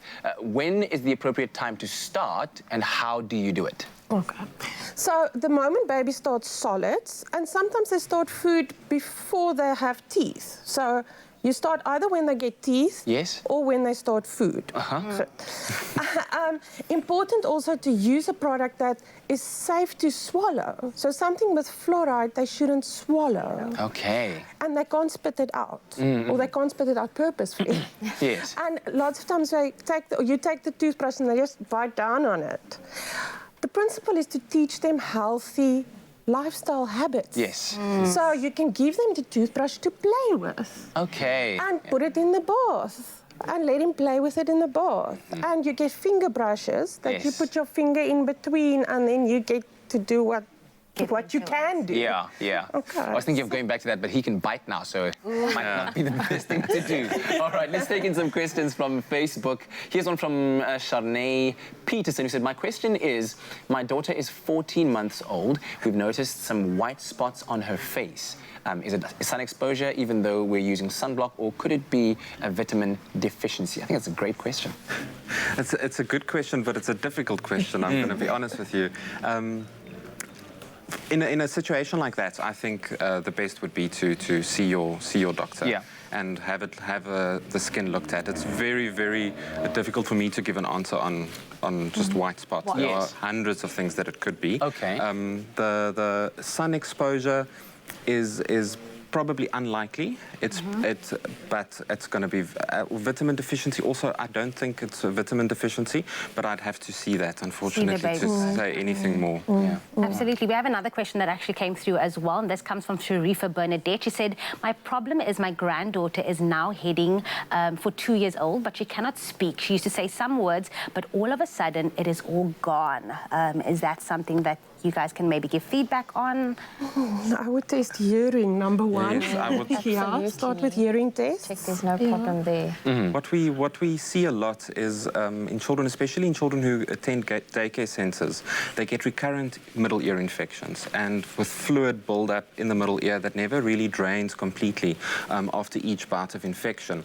And as that fluid builds up more and more, the hearing diminishes, and that can definitely affect their speech. That's the first step. Definitely would be to Something you get guys a also hearing mentioned test. earlier was putting them in front of the TV, because sometimes you put them in front of the TV, they now are watching what everyone's doing, and if you're watching something like Mr. Bean has no speaking, it could also obviously also mute onto that, right? Yes, definitely. So definitely having lots of conversations with your children, talking while you're doing things can definitely encourage language development. But if after hearing's being checked and if there's still a concern, you know, she could maybe visit a speech and language therapist and just have that looked at. There's so many questions. We wish we could have you here for a 3-hour-long baby talk segment, but hopefully we can get you back very soon and continue to ask some of our frequently asked questions from our viewers. But in the meantime, is there anywhere that our viewers can follow each of you on social media or see a website where they can come and inquire about certain questions they have? Okay, I have a Facebook page and on Instagram, Sister SR Doriska, and they can find me on Facebook, and I will always be in contact with any patients. Wonderful. Or any clients. Yes, I've got a Facebook page as well. It's called Dr. Philip Kutsia Pediatrician, and then a website, drphilipkutsia.co.za. Excellent. Sam? And you can get hold of me. I'm at the Bloberg Therapy Centre, which is in Tableview, and you're welcome to email me on samrump@gmail.com. And there is also a Bloberg Therapy Centre Facebook page. Excellent stuff. Well, thanks to all of you, and thank you very much for sending through those very insightful and interesting questions, and we hope that the conversation was certainly enlightening to you. Thank you so much, guys. We learn every single day here on your Feel Good Breakfast Show, and something we've been learning about here is veganuary, because on Tuesday, veganuary campaign manager Brett Thompson and model and footballer Keegan Trotsky, they joined us to announce the launch of Veganuary South Africa, and they put us all to a challenge for all of us to take the pledge to follow a plant-based diet for the month of Jan. Now, today, Jasmine Kanti, she's a chef at Peace of Eden Vegan Lodge. It's on the garden route. She's also a veganuary representative. She is here to show us just how easy it is to make a fulfilling and absolutely delicious vegan Alfredo, and of course to share some nifty vegan cooking tips as well. Welcome, Jess. Thank you for having me. I'm excited to be here representing Veganuary and Peace of Eden Lodge. Yeah. So yeah. I am excited to see what you've got up your sleeve. It's already starting to smell really good. What have you got going on in that pan, Jess? Okay, well, let's get started. So over here we have about a cup of onions, some garlic, and a punnet of mushrooms. And it's been sauteing for about a minute. Okay. So we're going to give it a little bit of a stir. All right. And just see how we're doing.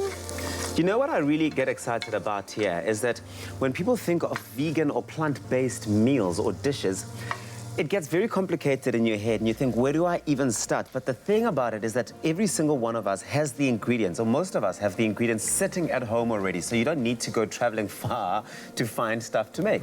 We do. They're essential sort of pantry items that we all have at home. Yeah. Things like beans, oil, legumes. Yeah. So I'm going to quickly do the next step of this dish now. Fantastic. So what we need to do is we need to add some soy milk to some corn flour. We do a little bit at first, and we make a paste. So what do you want with that paste? You want it thick You want or sort of medium? A medium consistency. Okay. It doesn't have to be perfect. Okay. We just want to get all the lumps out. Yeah, Sometimes corn flour can be lumpy. Yes. The nice thing about corn flour is it's naturally gluten-free as well. Okay. Well, if you want to get your hands on this recipe of what we're making, this vegan Alfredo, SMS the word pasta to 33728. That's pasta to 33728. We'll send you an SMS with a link to the recipe, as well as a list of all these really easy to find ingredients to your mobile phone. What are we doing next? So we're going to add the corn flour paste to the mushrooms. And we stir.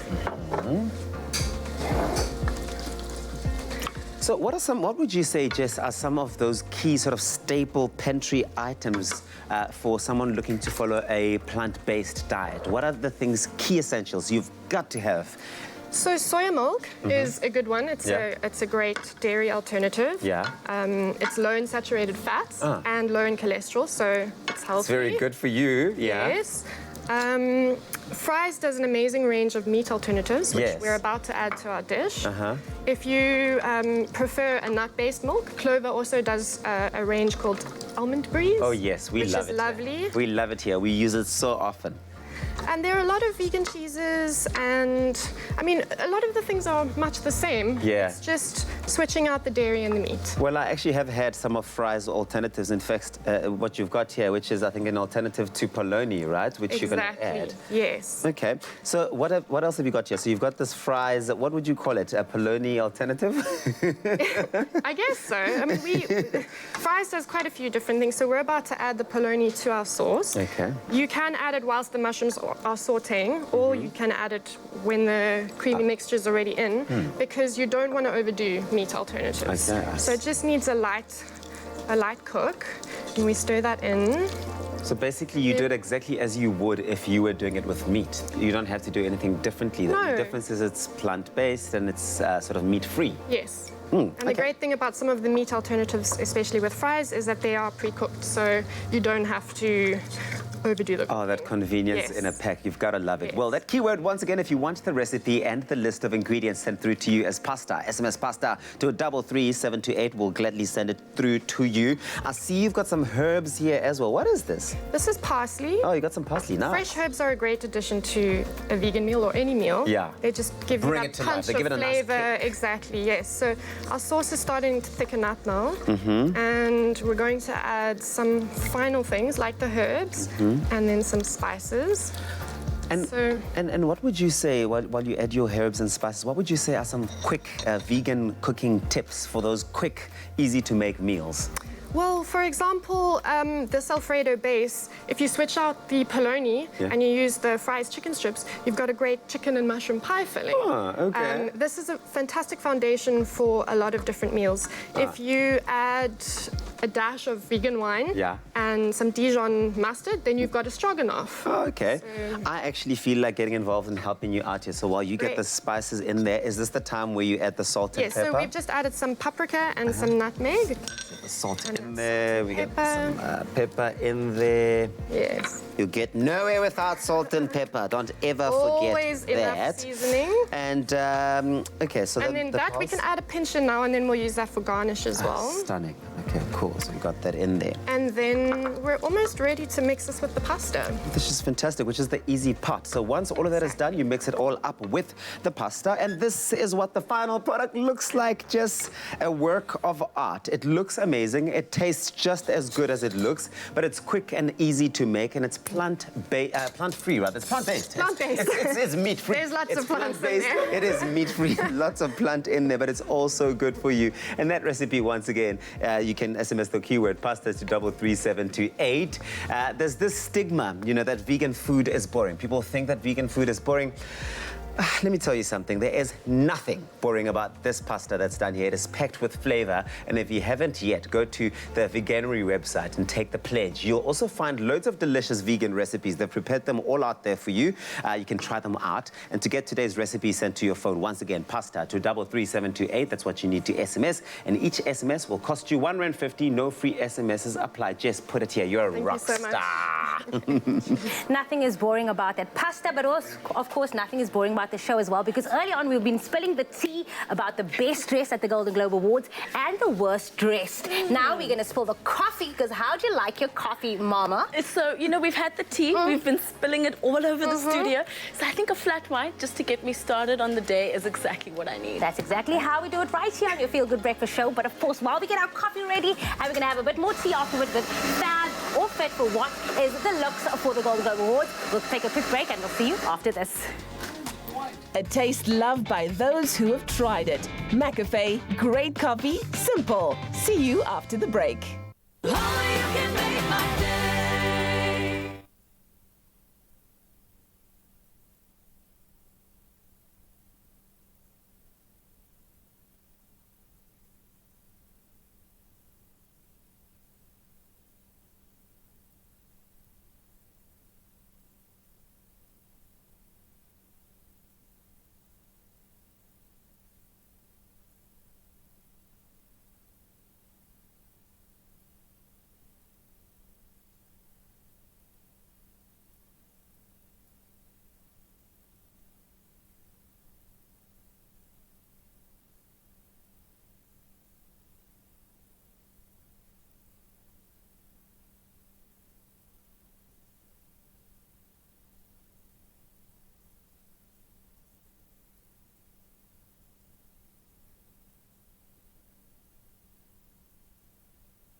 It's my feel-good breakfast show.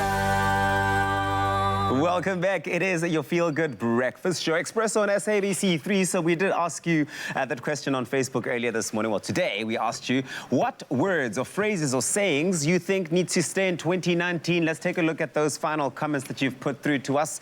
We got one from Grootman Ras. Grootman Ras says, those would, hood, and woo. So what you doing, those sort of shortened acronym, what you doing, how you doing, Who you with? who you with should have been left in 2019. One should just greet and get to the point. Hashtag Expresso Morning Show. Here's another one we got from Marilyn Mehring saying, good morning, guys and girls. If I heard this one more time, dames, say me wat your naam is. And ek like jou potte hoor. Oh, Hugo Bell die politie, please stop. This is so 2019. Keep it there. Hashtag Expresso. Don't say that in front of Marilyn. You can see she's enraged about that. Doesn't want to hear it in 2020. Keep the conversation going on Facebook. We're loving the comments that are coming through. Hey, wat doen? Gatti, ek like jou potte hoor. Nice one, Uncle Tabsy. All right, bringing the focus right back to the Golden Globes of 2020 that were recently held. In fact, this past Sunday, we've reviewed the best dressed, the worst dressed, and we know that the red carpets are always a moment and a time for the stars to really make bold statements with their fashion, to express themselves. And so we're going to play a little game of fab or fail. Yes. With some of the looks that we've picked out from the red carpet. Nokolo Mafu from Cosmo is here to play fab or fail with us, and of course the ladies have the best taste in fashion, and that's why we're allowing you to play fab or fail. So I'm going to give you the look, and you are going to tell us whether you think it was fab or whether it was a fail, and why you think so. And we don't need to agree, right? Not at all, not at all. Here we go. First up, Gwyneth Paltrow. Take a look at her look, and she turned heads on the red carpet with this sheer caramel Fendi gown, which left very little to the imagination. Gwyneth Paltrow. Here we go. Nox, you say it's fab. You say it's a fail. Nox, why? I just think that Gwyneth Paltrow really took a risk here. I'm a sucker for brown, so obviously there is a preference there. But I think I like that she took a risk. It is a bit much. I mean, she has the body for it, but I really am proud of her for trying something new, something... So it's fab for effort. Fab for effort and fab for risk. Same. Mine is totally opposite. Fail for, again, Oma's curtains, lost it by the house, leave it in 2019, same thing. I think that it's good. Here's the thing. People that think that you have a good body, you just need to show it off all the time. Sometimes you can be classy. It's the Golden Globe Awards. Give us chic, give us couture, give us the neckline, give us bougie, but you don't have to show your abs. Like, and she's known for this. She's always showing like leg. Yes, we love it. We love seeing you, but a definite fail for me. Yes. All right. Okay, next up, Billy Porter. Take a look at this look. Oh, in a white tux and feathers. Wow. Look at that. Both ladies saying that he definitely is fabulous. Why? I mean, could you talk about drama? We had someone literally employed to pick that thing up and help him walk down the carpet. If that's not glamour, I don't know what it is. But I just really love the effort to the feathers, the real classic look to it, but always in Billy Porter style. Tell you what, let's keep it nice and brief. Let's move on to our next look. Zoe Deutsch, what do you make of that? Both ladies saying, yes, fab. Why? Look at that neckline. Firstly, this is I don't know if it's a jumpsuit or a dress, but that neckline, that face, that fairness, that arms on the hip.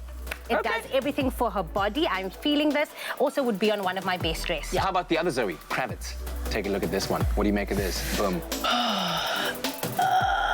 Undecided. Oh, fail there. Okay, right. Listen, we got to get through these looks, but I think I'm getting your kind of taste. What about Lucy Boynton?